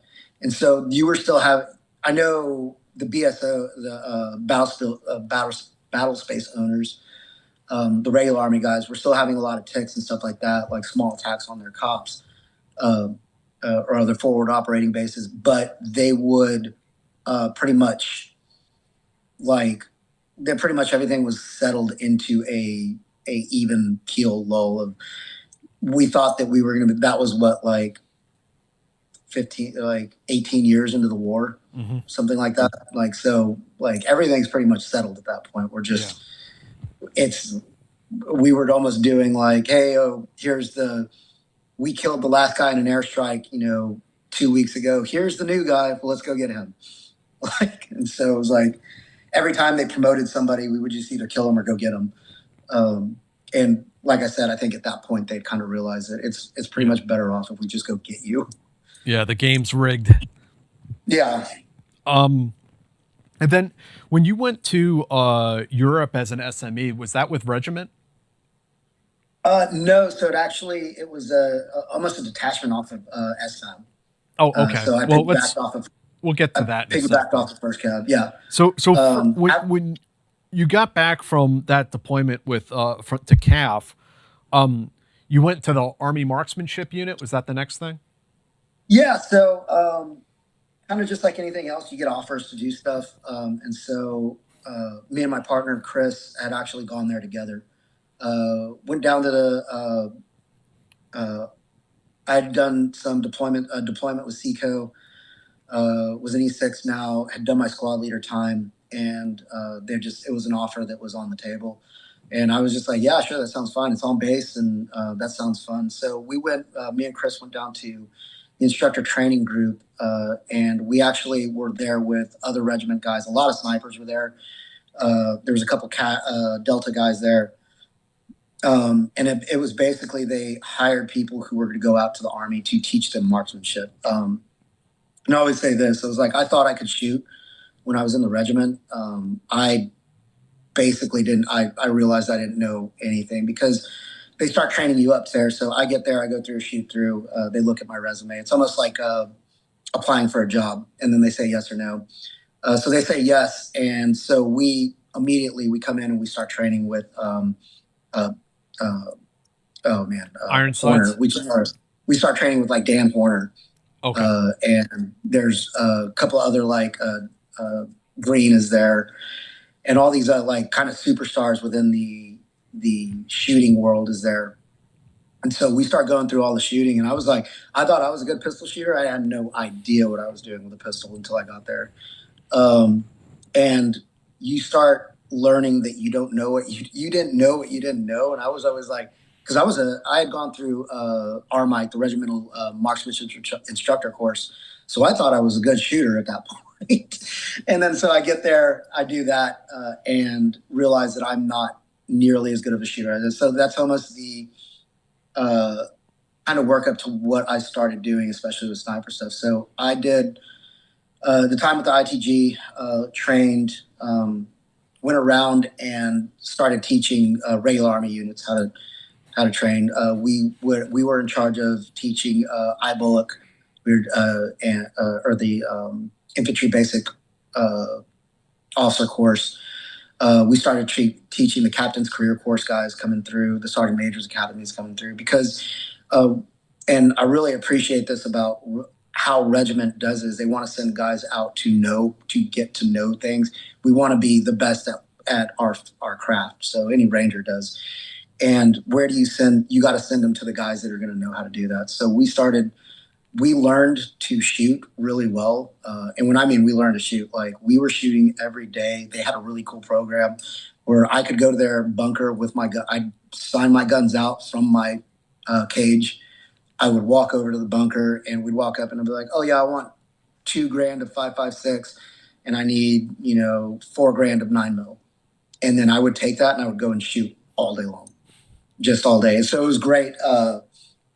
Just that, but you learn the skills of actually marksmanship, of how to run a gun, how to hold a gun, all the small nuances of footwork when you're shooting. And that really, I think, is something that regiment later on took back home and said, there's like, one of the biggest things we got taught from AMU was that shooting, marksmanship, combat shooting is almost like a martial art. There's footwork involved in this. There's where you place your foot, where you place your hand, the little movements that you make with your head.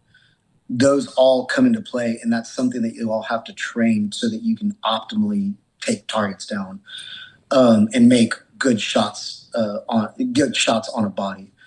And so we took all of that out. We went and we were giving that to the Army because, like I said, coming out of regiment, I thought I knew how to shoot. I did not. And if you look at the Army holistically, there's a lot of NCOs, officers who think, and sergeant majors, who really think that they're very good at shooting, and they are not. They are not. They were not the best. And so having an instructor training group like that to go out to the Army to actually do that was great. One of the notable things I did is I was the NCOIC for the XM17, which became the M17 project. So I went down to Aberdeen and I actually did a lot of the testing for that. And while I was in the AMU, well, me and Chris also shot International Sniper together. So it's really cool. My partner from Regiment, we both go over to AMU and then we both shoot an International Sniper, which was a great time. Yeah, that's awesome.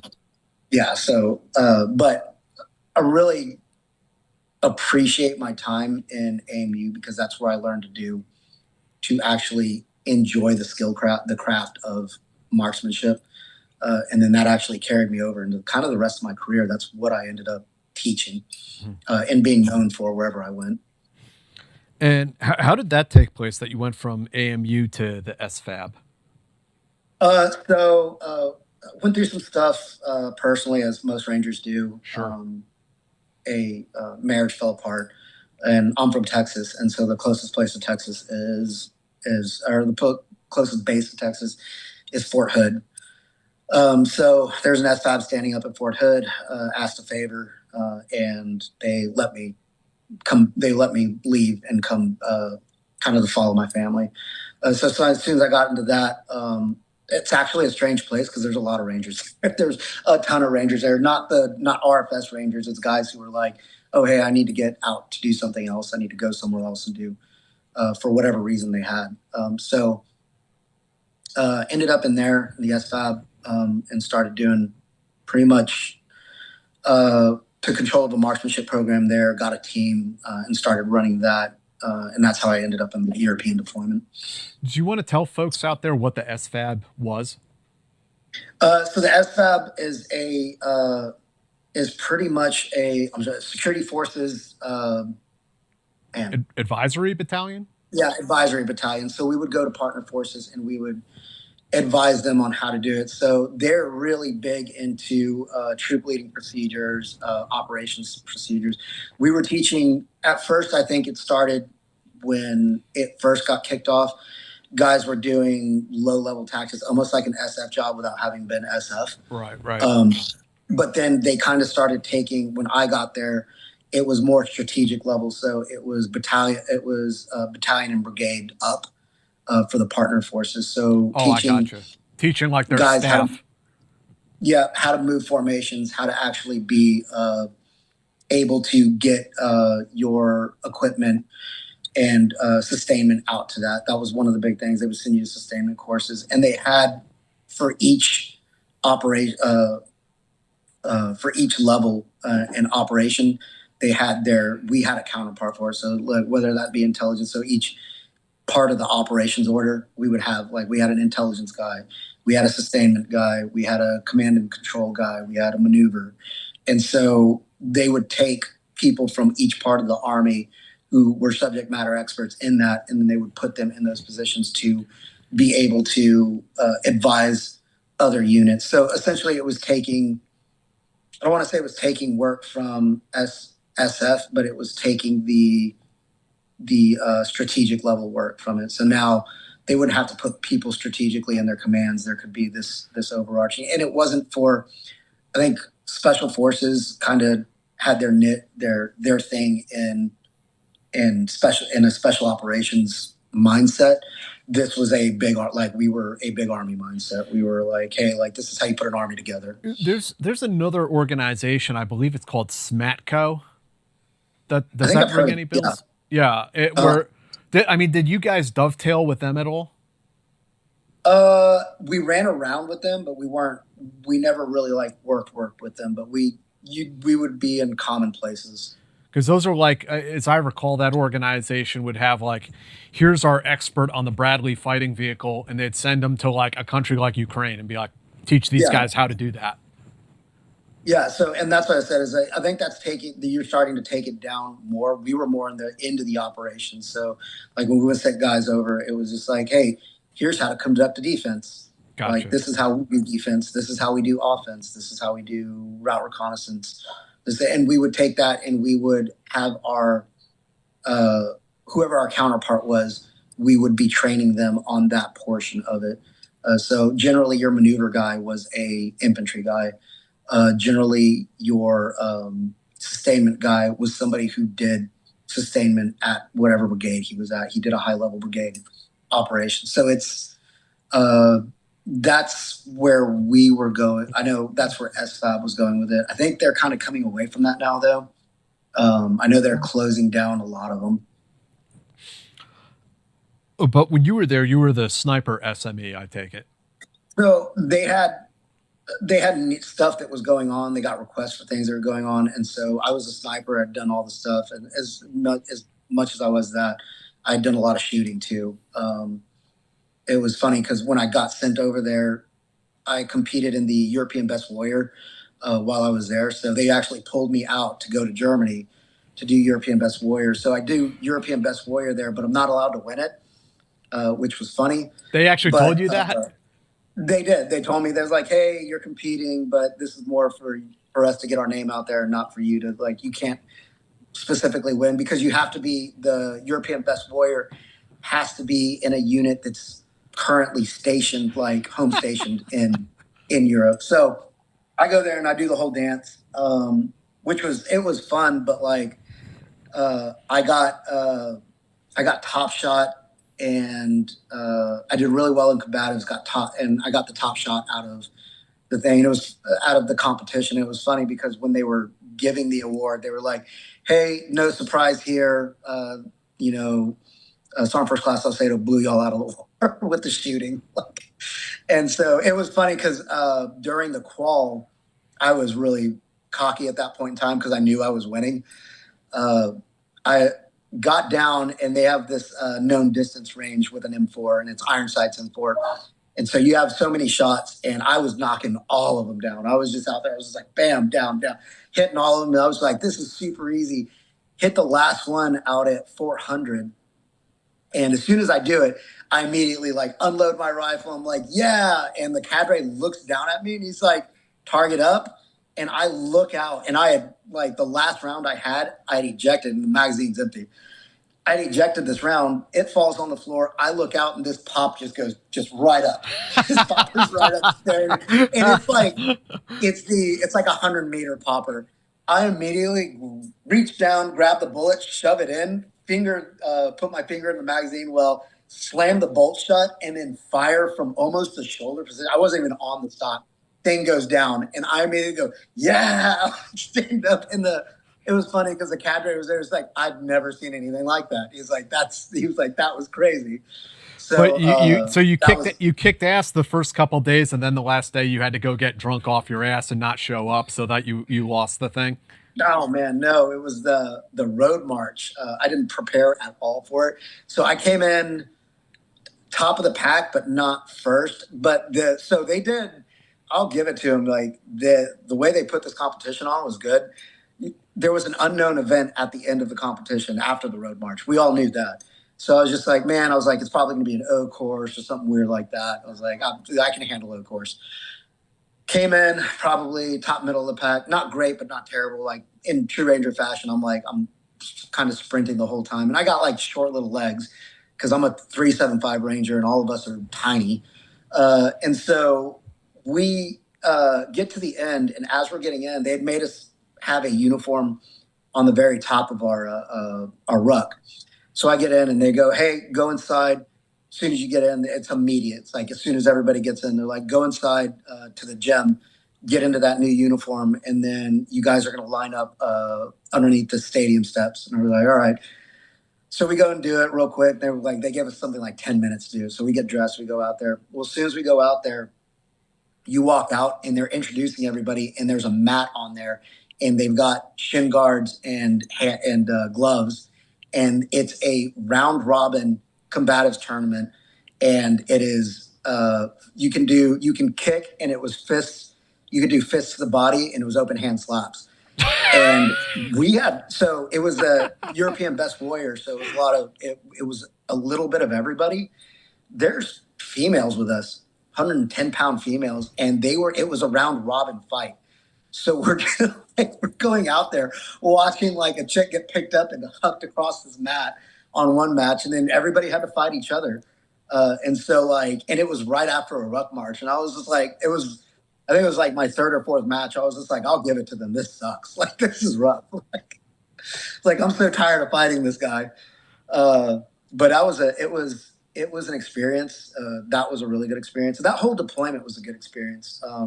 Being able to work with a Eastern European army who like didn't have the equipment, but definitely had the guys, like the want and the want and the know-how without the equipment, and then kind of showing them how we do things, and then showing them how they do things. It's a completely different mindset. Like we talked earlier about like the close-in support, like direct support for assault forces.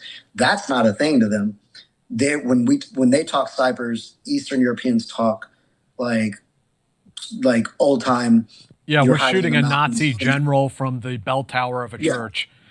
Yeah, and then you're exfilling like, back to your lines, or you're in it like we did one scenario where we talked about they had it on their actual compound where they had a bell tower, and it was like, hey, you're going to shoot from this bell targets from this bell tower. No, I'm not. And they were just like, yeah, so we go over mission planning because that's our job. We're like, all right, so how would you do this? And they're like, oh, no. It's like, so what's your exfil plan? And he's like, exfil. So I was like, no, I get it. Yeah, I was like, you're on a bell tower. You're probably not getting out of that tower. Yeah. But like, maybe you should make some kind of plan, or maybe we don't even do it from this bell tower. Like, so that was a really, really cool experience. And then just the ability to travel Europe, because in regiment you don't really do that a lot. It was all mission. And the only place we went to is bad third world countries. And then not a lot of opportunities to meet women in the Ranger Regiment. Oh no, not even a little bit. And then you go to this other place, and it's like Germany. It was the base was MK, and that was in Romania. And I always tell people, I was like, hey, if you want a good vacation for bottom dollar, go to Romania. It's like you're gonna have a lot of fun. It was bad. There was like a beach there that was a topless beach. And so, like, nobody was that unit that was there. Nobody was ever there. Like, we were like, hey, it's Wednesday. Where is everybody? It's in the summer. They're like, oh, they're all on the beach. Like, of course they are. What kind of PT are we doing? Oh, we're doing beach PT. Okay, cool. Hey, ask the Secret Service about Moldova. They had a great time out there. I have a buddy that I work with now. One of the guys that I work with now on the team is he's an ex-Secret Service guy, and I always give him hell about Colombia. Oh yeah, Colombia. It's like, if y'all just pay the hookers, they won't tell on you. My understanding was that was kind of like a setup, like it's a scam where like the girl pretends that she's just a normal girl that wants to sleep with you, and then you get to the hotel room and it's like, oh, but yeah, you got to pay me. Yeah. Yes. Yeah. I would have been like, just get out and here's some money. I'm going to pay you to leave. How about that? Yeah. Here's a 5 spot. See you later. Yeah. Yeah. Those guys, though, it was like SF, though. Like SF, like those guys, like constantly getting the 7th group, man, just constantly getting in trouble. I know. I always give, I think Alejandro. Yeah. Yeah. Me and him are good friends. Like, me and him are good friends. Every time I go to Colorado, we stop and visit him. And I talk to him all the time, but I always give him that. I was just like, yeah, man, this is like a ranger in a green beret. Is like, sounds like you might have had a hooker problem. So after, or no, you're still in the SFAB and you got deployed to Erbil. Yeah. So my last deployment was in Erbil, Iraq, and we were working hand in hand with the Kurds. So at that point, I kind of worked my way, and being a sniper, I think everybody kind of says that they're just like, oh, you're kind of like you're scout intel guy, stuff about intel. And then I went to a school or two, and then I found myself as the chief intel guy for for the SFAB in Erbil. So apart from a lot of the stuff I wouldn't call it humid stuff that we were doing. It was a lot of checking in on guys, and then that's kind of where I learned a lot about the culture. Oh, like liaison. It wasn't a liaison because we were being used by other entities to collect, to give out like good information. So there was a lot of entities that we'd get downloads from. They'd be like, what'd you see? What'd you do? Okay, I need you to ask for this when you go back. I need you to do this.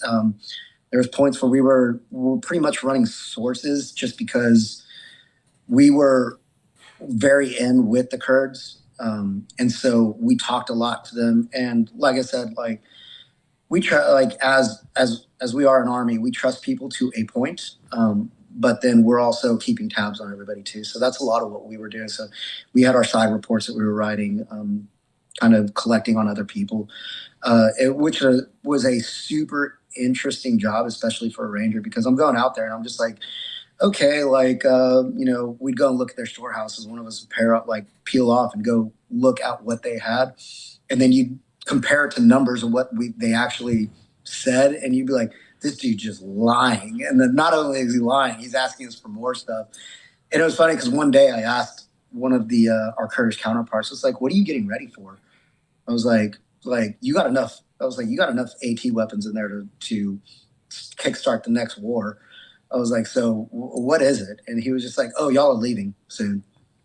And he's like, straight up looked at me in the face. He's like, as nice as you guys are. I was like, y'all aren't going to be here for very much longer. And he's like, and then the Kurds are going to be left alone. Like Kurdistan's going to be, they called it Kurdistan. Nobody else wanted to call it that. But they're like, the Kurds are going to be left alone and we're going to have to fight them. And I was just like, there was a point where I was like, no, you're right. Like, yeah, like, okay, fair enough, man. Yeah. And it's always like one of those things where like, man, could you guys not like start a war with the Arabs, at least while I'm here, please? Yeah, like, and then, so it was funny because that was right when I think the precursor to what's going on in Iran was going on then. Because we had an ICBM like alert where we all had to get in. They were like, hey, oh, ICBM, is this when we smoked Soleimani and then they fired the ballistic missiles? They fired an ICBM and they were like, everybody get to a bunker. And I was like, why? Because it's like, we should really just get on top of one of these chews and enjoy while we can. But it's that deployment kind of, as far as my military career is concerned, really kind of opened my eyes to a lot. I know people get into a lot cooler stuff, but like having a career kind of like that, you're in like this intel world of you're playing, like I was playing checkers and now I'm watching chess getting played with everybody. And it's funny to come from kind of that, to be able to see all of that in a career. Just very odd. Like I said, there was times where I was listening to things and I was just like, this should be in a book. I was like, sometimes somewhere like this is like the truth is stranger than fiction. Like as much as we can write about things and make these stories up, it's like stranger things are happening. Any stories like that you can tell or that you can share? One of my favorite stories was me and my partner got sent out with some other agency guys to talk to two people. And it was because we were the only ones around. So they were just like, hey, we need you to go look at this.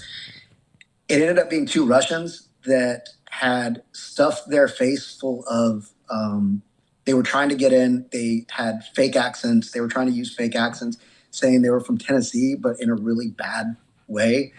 And what they were trying to do is they had gotten a bunch of dip and they were putting it in their mouth, like the chaw in their mouth, so that they were spitting and trying to do it. One of them never done it before. So it's puking and was throwing up everywhere. Yeah. And cursing in Russian. So like the gay guards like, hey, can y'all come and talk to these people? And we go over there and just like, oh, and immediately it was what you think. They were trying to gain access to the camp and get on. But we had a lot of stuff like that going on because our offices were outside of camp. Like we weren't on Erbil. We were out in the town. So we were like constantly we were in civilian clothes going around doing. The Russian SVR has a station out there in Kurdistan. Yeah. We knew exactly where it was too. But having been there and to see all of that and other stories of you were watching international play happen kind of right there, like reports again, like, and I can't really get into a lot of it. But in 25 years, maybe I can write a book about stuff. Yeah, I hope so. But it's going from like like I said, when we were talking before, going from the start of the war, me getting there as a 19-year-old and being in Baghdad, fighting and stuff like that, and then the end of my career.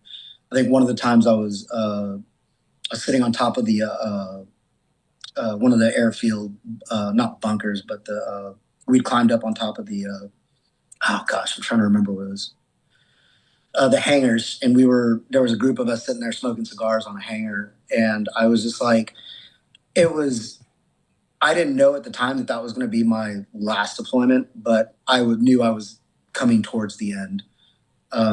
Just I had a back injury, and it progressed to the point where I didn't know if I was going to be able to keep going, and I was up on the 8 list. But it was just like I knew it was. I was like, hey, my time's coming close to the end of this. So standing up there again, going back to that, like you take snapshots of your service and the times you did stuff. And you think about like from the firefights to the guys laughing to watching sunrises come up over the like Hindu Kush, or watching suns go down, like the sun go down over Baghdad by the Babylon gates, or doing all of that and then being in Kurdistan and being on the over by the Iranian border, but looking down and out of the mountains and seeing how gorgeous it is. And then I think one of the last things I remember is being like on that hangar and smoking a cigar, watching these C-rams go off and being like, this was cool. This was a cool experience. And realizing that like the things that you touch through it, maybe it didn't affect so much, but it affected a lot to you. Sure. So I think that was kind of the end cap to my military career. And when you got home, you went through the med board process? Yeah. So went through med board. It's the worst thing I think you can ever do. What was rough about that was I thought I had more left in me. I was still doing a bunch of stuff. I think I was like 36. I did Best Ranger at like 36, 37 years old. Holy shit. And I was still doing a lot of stuff. Like I was still going out and training, running, CrossFit. I'd gotten into jiu-jitsu, and I started competing in jiu-jitsu, and I was just like, man, I got a ton. But there would be times where I couldn't get out of bed, and I had to call somebody to my house to be like, hey, I need you to come and help me out of bed. And so I had been getting shots in my my S, it's like L5S1. Yeah. And I'd been getting epidurals for a long time. And when we were in Erbil, we'd gotten into a little car wreck. We were with the Brits. Crazy Iraqi drivers don't know how traffic circles work. Want to go in the wrong way. Hit my car. Back was a little messed up after it, and I was like, I'll be fine. I'll get back and it'll be good. I was on the E8 list, getting ready to look at where I was going to go next, what I was going to do next, and I was actually looking at another selection. And doctor comes in. He's like, I've done all the X-rays and stuff, and she comes in and she's like, hey, the first thing she says is like, do you want to walk when you're 60? I was like, what kind of question is that? Yeah, I want to walk when I'm 60. She's like, okay, then you're done. Like your med board, we're recommending med board right now. We're going to start going through the process, and you're essentially finished. And I was just like, that took a little bit to kind of internalize. Yeah, that took the wind out of your sails in that moment, didn't it? Yeah, I wasn't ready for that. I was just like, I didn't think I was going to do it. In fact, I'd made a promise to my ex-wife that I was going to die at my desk so that she didn't get any retirement. And so I was like, I was fully intending on following through with that.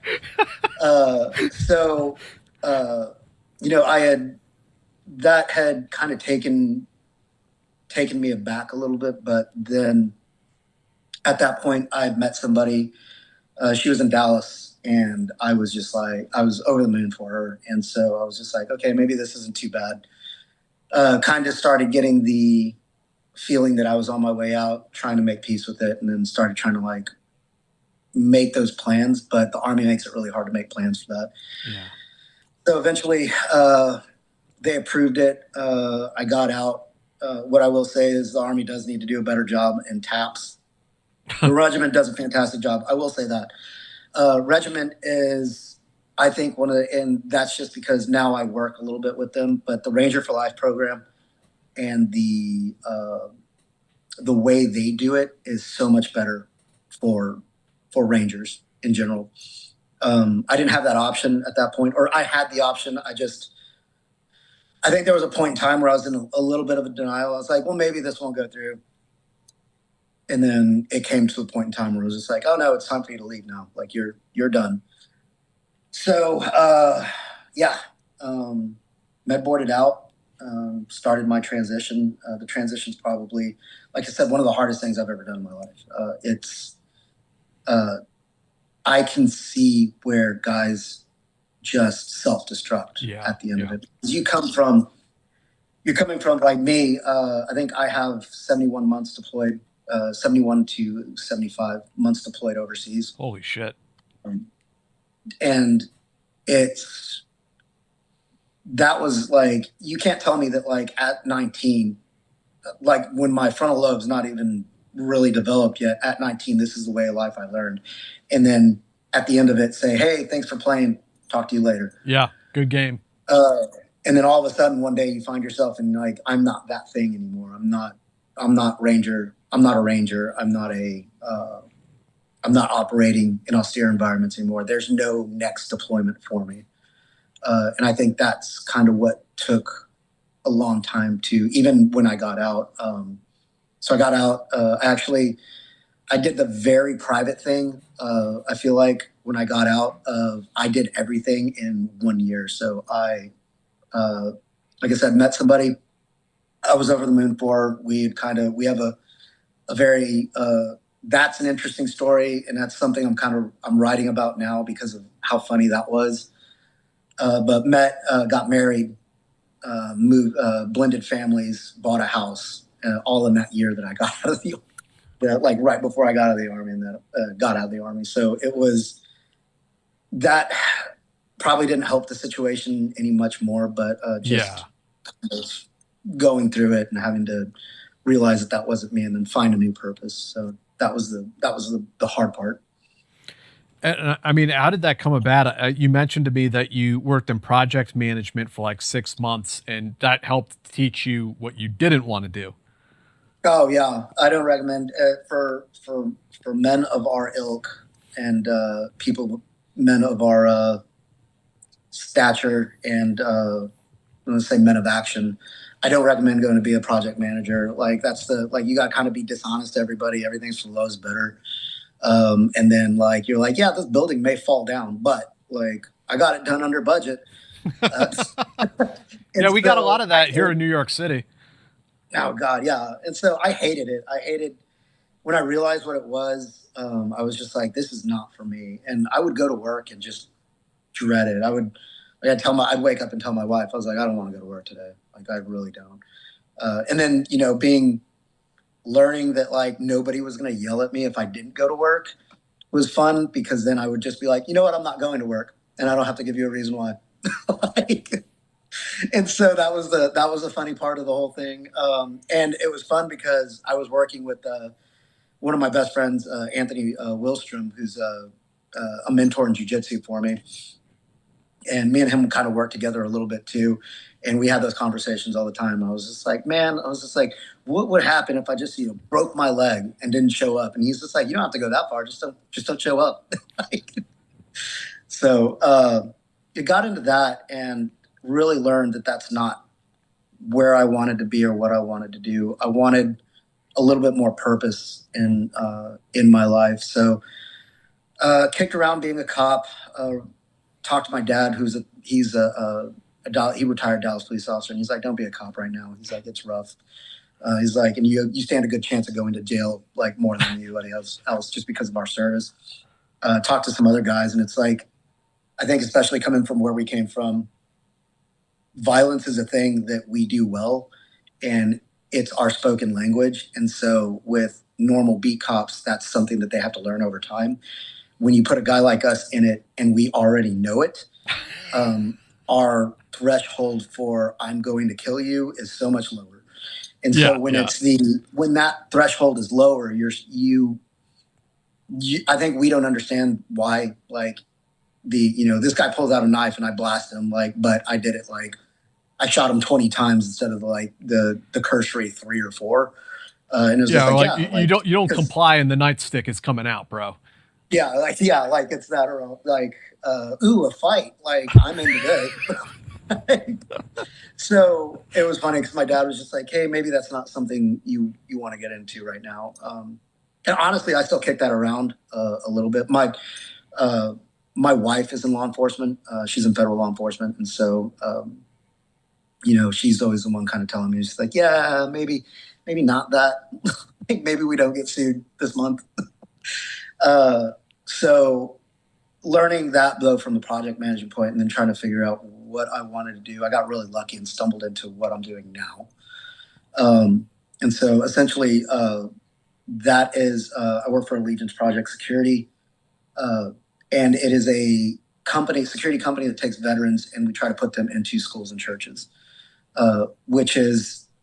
it's funny because after Uvalde happened, I remember having a conversation. I was in AMU, having a conversation with my partner, Chris, and it was just like, hey, we should put like special operations guys in, like, they don't want to be cops or anything like that. We should stick them into schools. Well, Matthew Easter, who's the president and the owner of the company, had that idea. He's not a special operations guy. He's never been in the military. He never did anything like that. What he does have is a wife that's a teacher that he's worried about. And he was just like, why aren't we taking these guys who already did this and put them into these schools and churches? And it's funny because I say that when I think about Uvalde and situations like that, because now it's my job to think about those security risks in schools and churches and red team that, take that intelligence background, red team it and say, what would I do? If I really wanted to cause damage, what would I do? And I take Uvalde as I always tell this story around people, but people we're talking to, I take Uvalde, and what I take from that is it's not that police officer's fault. He learned that he was not about that life at that door, at that breach. We realized that's not what he's built for. What now kind of the mission is to take guys that are built for that pretty much did a years in their lifetime of running through doors. And not only that, but made that decision of life or death. Like, hey, I could die in this room. Because you remember what they told us when we were doing CQB and stuff like that. They're like, you're running into a room with 4 guys, like 4 or 5 guys. You're running in a group with 4 or 5 guys on your team, and then a room with a couple guys who have guns. Somebody's getting shot. Somebody's getting killed. And there's a really good chance that a lot of you are getting shot in that room. So that when I say that it's not that cop's fault, it's because he had that thought right at that door. We had probably the same thoughts that we did during training, where you kind of internalize it. You're like, oh God, but we got indoctrinated into it. We lived it. We were, that we understood that was our purpose. Like our purpose was to run into doors, like run into danger, run into doors. We were going to breach that threshold. We were going to jump out of that airplane. So the question of life and death never stopped entering our mind. And it was like, how do I get in here and how do I stop the threat? So that's what this organization basically does, is we're trying to take guys like that, usher them into civilian life by easing them into it, not taking everything away that they are, not taking the gun away from them, not taking the brotherhood away from them, not taking that culture away from them, and slowly kind of saying, hey, like, you're not running through those doors. This isn't a TST right now. Could be. But what your job is we're going to give you that new mission to protect these children, protect these churches. Once you do that, like, you start kind of easing them into it. And then eventually the point of the whole thing is for that guy one day to say, hey, I'm done. I think I got it out of my system. I think I've transitioned enough to like a stepping stone. Yes. So it's almost like essentially we're drug addicts when you leave the regiment, when you leave the military. I'm an adrenaline junkie. I still do it. I go fight people on my off time for competition because I like it, because I like the way it makes me feel. I'm a drug addict as far as like that adrenaline. I'm always looking for that next rush, that next thing. We are all like that, and you got to kind of step yourself down from it. So you never just take a dude off cold turkey. And essentially that's why I have a problem with the TAPS in the military, the way they do offloading of in retirements and pushing people out of the Army is they essentially just drop you off at the bus stop and say, "Hey, good luck, man." Like, and so getting into that though has really kind of made me really kind of given me that new purpose. And then aside from that, I do the mercenary thing. I'm a gun for hire. I always tell guys, we'll have gun, we'll travel. I've done a lot of executive protection work, done some overseas stuff. And that's, I think for a lot of us, and especially Rangers and special operations, that's where we end up there. Not because we want to, but because that's what we know. And I know a lot of guys that do a good job in the transition. I just stepping away from it's always been one of those things where it's hard to do, and I'm only a year out, so I'm still in that point where I'm not looking for a fight, but still kind of stepping myself down from it. I totally get it, man. And I mean, like you said, you're a year out from retirement, and I mean, I swear to God, I was only in the Army for 8 years, but it took me at least another 8 years to like de-army myself. No, gotcha. And become something else and do something else. So for a guy like you, somebody that did 20 years or whatever, it's just fundamentally a part of who you are. And like you said, I mean, it's you can't really deny it. That's who you are. I don't think you're ever going to really get away from it either. Like, I tell my wife all the time, I was like, I still have dreams, and I dream in green sometimes. I dream a run off a ramp. I dream in, white phosphorus. Like I dream in those colors. So white hot. Yeah. In those places, in those places that I don't think they'll ever leave you. I think that'll always be a part of us. And it's just figuring out how to combine those worlds, if that's what you want to do. There's some guys that get out. Kyle McMaster is a farmer, and he was in BCO for a long time, did a lot of stuff. That guy's a farmer now. One of my buddies, Chris, he's, I would say, like, I used to say that guy killed more people than the plague, and he's a therapist now. That's amazing. There's people who do well at it. Like, well, sometimes people go into a profession because they're trying to learn it for themselves. Yeah, no, and that's definitely that is definitely Chris. And he's another one that he got injured at just the beating that your body takes from a lifetime of that. You're not going to be able to sustain it. You're not going to be able to keep going. There's a point where your body's going to fail you. So it's I think for guys like us, the most important thing is, and again, that's what Allegiance Project Foundation does, is we're trying to offer you, or we try to offer the guys, a community again. To say, hey, don't step away. Like, we isolate. Every Ranger that I ever knew that killed themselves isolated themselves. Yeah. It was they took themselves from the pack. They decided that they were going to do it by themselves, and then never made it. And we don't make it through Ranger School by ourselves. We never made it through this deployment by ourselves. So I don't understand why guys think that you're going to make it through the rest of this by yourself. Yeah, yeah. So it's about 3 Rangers, Allegiance Project Foundation. Both of them are offering that tribe. We're a tribe, like especially in special operations. The big army's their own tribe, or whatever service that you did, you have that tribe in there. And then I have really good friends that are SEALs that I met here, and they're their own tribe. They have their own jokes. And then we have Green Berets. They're their own tribe. They have their own jokes. Rangers, we have our own tribe. We're all tribal, and we stay within those. But especially when you get out, it's important that I don't have friends that are just Ranger. I don't just stick around with Rangers because I never find them. They're few and far between out here. Most of us are scattered.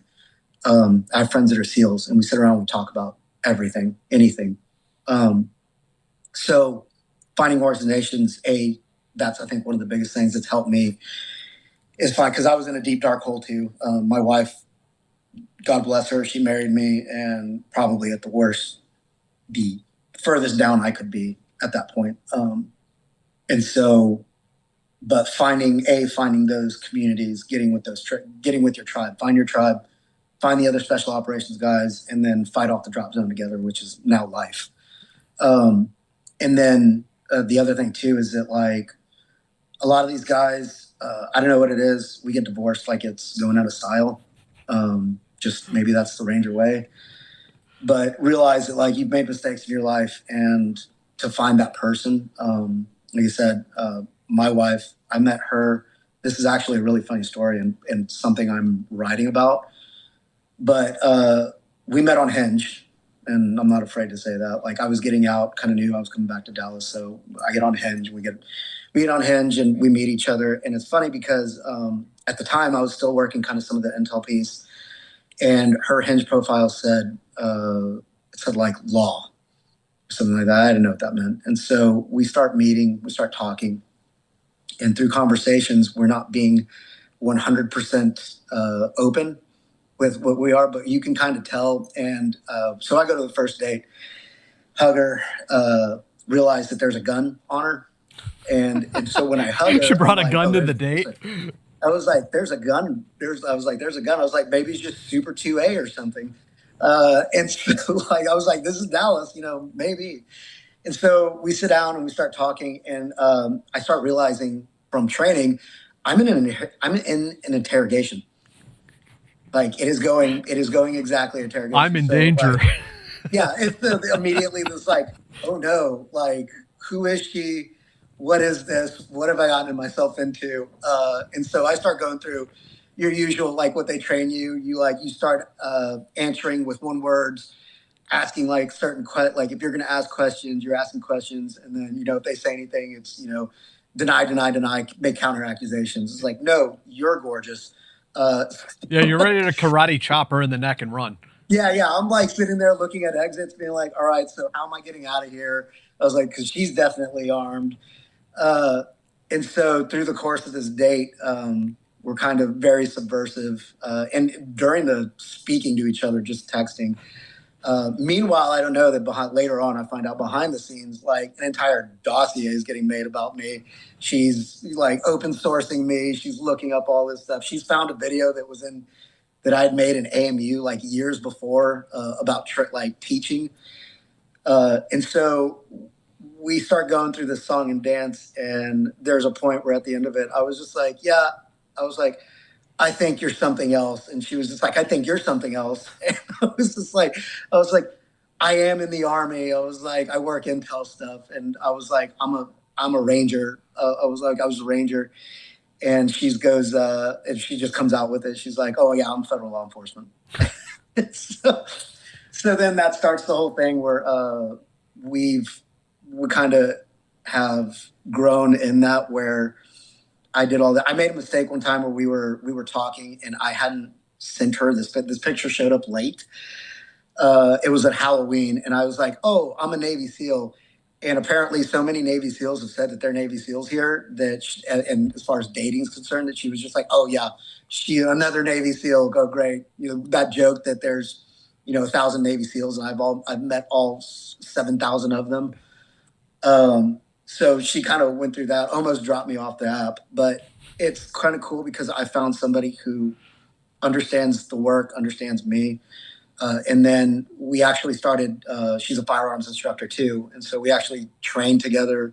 Cool. She got me into this police week thing where I went in and got to shoot with her in armor. We did some stuff. And so I have this picture that's pretty funny where we're sitting on a car, a shot up car, and it says, I have the black box over our eyes, and mine says Merc and hers says Fed. So it's, the story is too that I think we're hard on ourselves in our lives. As a Ranger, you're so hard, you're so hard that you don't find the connections and you don't connect with somebody. And so I think, as far as finding your tribe, finding your community, the other important thing is find that person, find that person for you. Because we do a lot of damage to ourselves in our relationships. While we were in the regiment, we put everything first, everything, nothing circumvented the mission.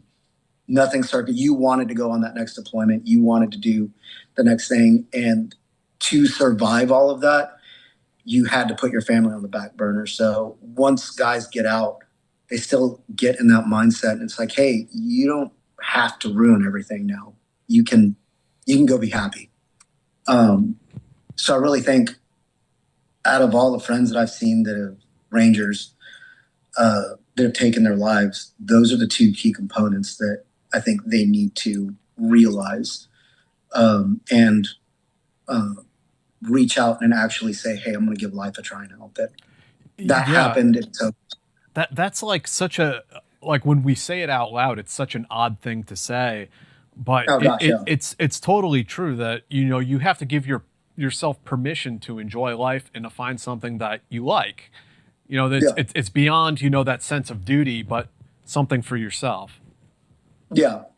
And I think it's just hard for us. It's because you don't do all of that without coming out of it without some kind of identity crisis if they take it away from you.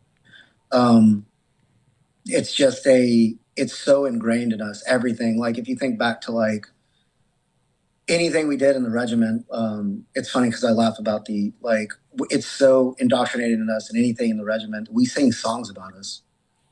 And not only do we sing songs about us, the Army sings songs about us. So we're this big giant thing, and we don't stop to realize that we're also human in that. Yeah. Like there's a point where we have to say, hey, like I was that for that reason, for that time, and now it's time to be something else. It's time to, and I'll admit, it's not time to lose the Ranger in you. It's not time to lose that identity, but it's time to take on another mission. Yeah. I'm a Ranger and I can be used at anything. And that's, I think, our biggest strength. I can literally do anything. I can do anything that anybody wants me to do. And I've suffered so much that I can suffer through a whole lot more.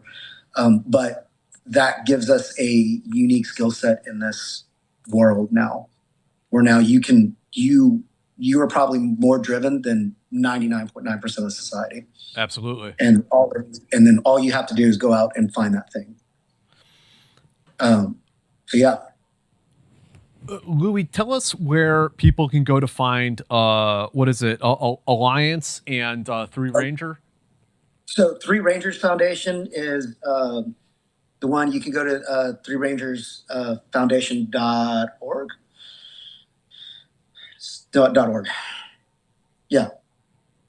Yes, .org. And then I had to ask my better half. And then the Allegiance Project Foundation is a .org, and then there's Allegiance Project security.com. Okay. The security side is actually a security company. So if guys need any help with like getting into the security industry, man, I got it in spades. You guys come to me, and I'm sure there's a way we can leave my email up.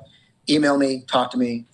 I'll get you the know-how. I'll even help get you your level 3, level 4 in Texas if you need it. We have guys for that. We'll put some links down in the description, but if you want to give out your email, I mean, feel free. Yeah. So my work email is Luis, Luis at allegianceproject.org, all one word. And just like I said, email me there for any guys that want it, and I can. We're very connected. The other thing we're doing, if anybody's in Texas during October 3rd, everybody knows what October 3rd is. I'm assuming it's the Gothic. Yeah, it's Gothic Serpent. So we're actually putting on Three Rangers and Allegiance Project Foundation is actually putting on the first Mogadishu Mile in Dallas. So we're going to be in Corinth, Texas. We got a great place. We're trying to get as many Rangers out. And again, that's that community thing, finding your tribe. We're inviting SEALs. I'm going to make fun of some SEALs.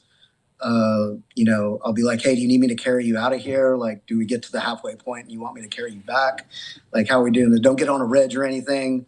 But it's finding that, it's being able to kind of chat it up and find this. But we're putting on that run for the guys that aren't at Benning, that think that can make it here, so that we can get communities going everywhere. The goal is that one day, like on October 3rd, we're celebrating all of that. Like all of us are celebrating Gothic Serpent. We're celebrating that portion of our history, and actually just making it almost like a big reunion. So we don't have to get together during funerals. We can get together. Hell yeah. Uh, are you also on social media at all? Anywhere else people can go to find you? Yeah. So IG is from the later days is Diego de la Vega. Doesn't I'm a reader and aspiring writer too. So Diego de la Vega was the real name of Zorro, but that's my name on Instagram and Facebook. So anybody can go on and find me there.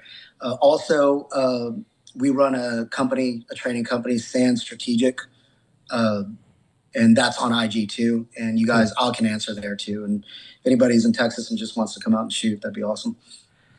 Well, Louis, thank you so much for this interview and telling your story. It's been great. Is there anything else that you'd like to bring up? Anything that I didn't ask during this interview that you'd like to talk about? Oh man, there's so like again, you go through that, and I'm sure you run into this. It's like you remember things. Of You're course. like, oh, remember that story, and remember that story.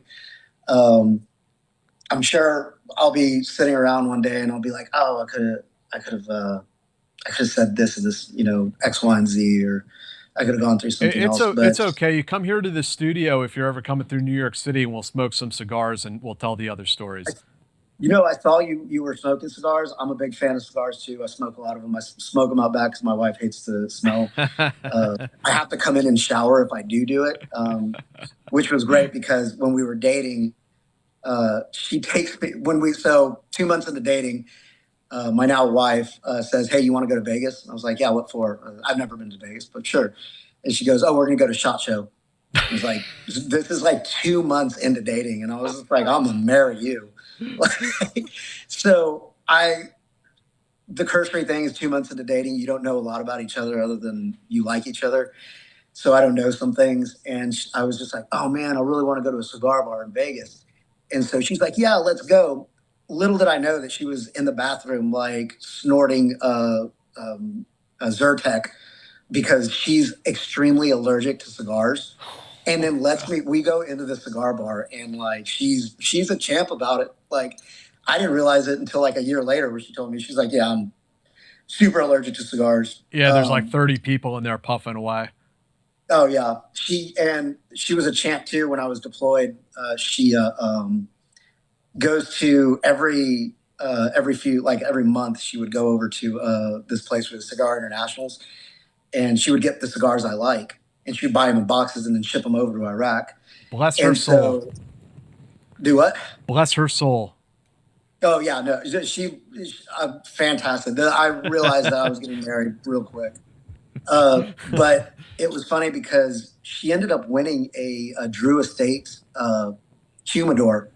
And she doesn't smoke cigars at all. And so she had entered this, they'd given her a couple tickets because she buys cigars there.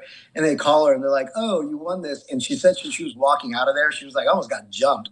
Everybody wanted this thing. It's really cool.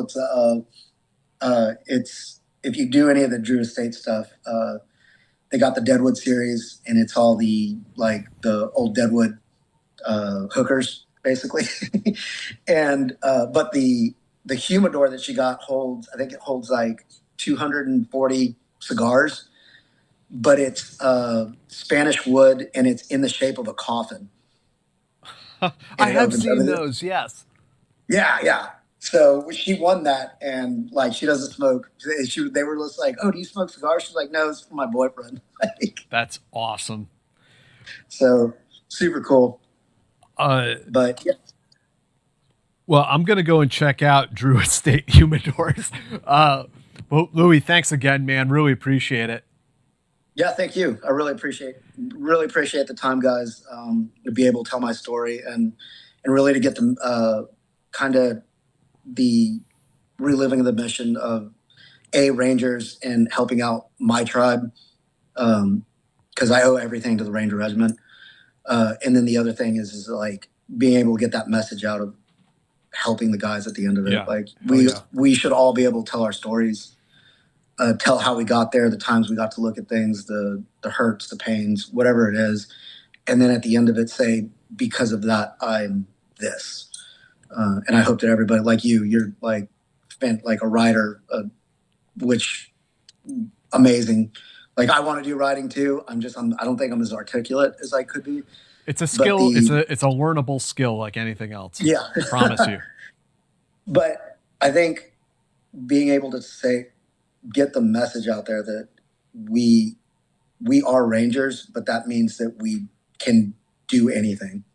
We were given we were picked, we were specially selected to do that job, but specially selected means we can almost do anything we want. That wasn't just for the Ranger Regiment. It was a specially selected person, a type of person who would have succeeded at anything. Yeah, to not pigeonhole yourself that if you want to go and get MBA or you want to become an astrophysicist, like you can do those things. Don't get down. You know, some of the guys I find get down on themselves and think I'm just a dumb ranger. I can't do anything else. It's like, no, that's bullshit. No, just you're a ranger. You can do everything. Yeah. Like we have innate abilities that were given to us by the generations before, other rangers that we learned from, and then we passed down to other rangers that learned from us. That we are the type of people, and I think this is true of most special operations. We're the type of people who would have been successful almost at anything. You could have put us anywhere. You always look at these other rangers that are, or other special operations guys that are doing businesses, doing this and that. You're literally taking somebody who would have been, he would have been a professional athlete if it wasn't for a war. He would have been if he had gotten the college education that he can still go and get. You would have been a Fortune 500. You would have been leading titans of industry. We can do anything. I think it's just we pigeonhole ourselves into what we were, and being that warrior, the fighter, the soldier, and we say that's the only thing I could have done. It's like, no, it means a lot more. So absolutely, I appreciate being able to get that message out anytime I can, though. Yeah, hell yeah, absolutely, man. And thank you to everyone who joined us tonight. Appreciate you coming by and checking out the Team House again. And we will see you guys next week. So thank you, Louie. Hope you have a good time. Thank you. Hit us up if you're ever coming through the city. Yes, sir, I will. Hey, guys, I want to take a moment to tell you about the Team House podcast newsletter. If you go and subscribe, it's totally free. And what it will do is aggregate all of our data, all of our content that we put out, the things that are on the Team House, on our geopolitics podcast, Eyes On, things that I write journalistically with Sean Naylor on the high side, anything else that we have going on, books we recommend, upcoming guests that we have coming on the show, and also, filtering in some fun stuff in there as well.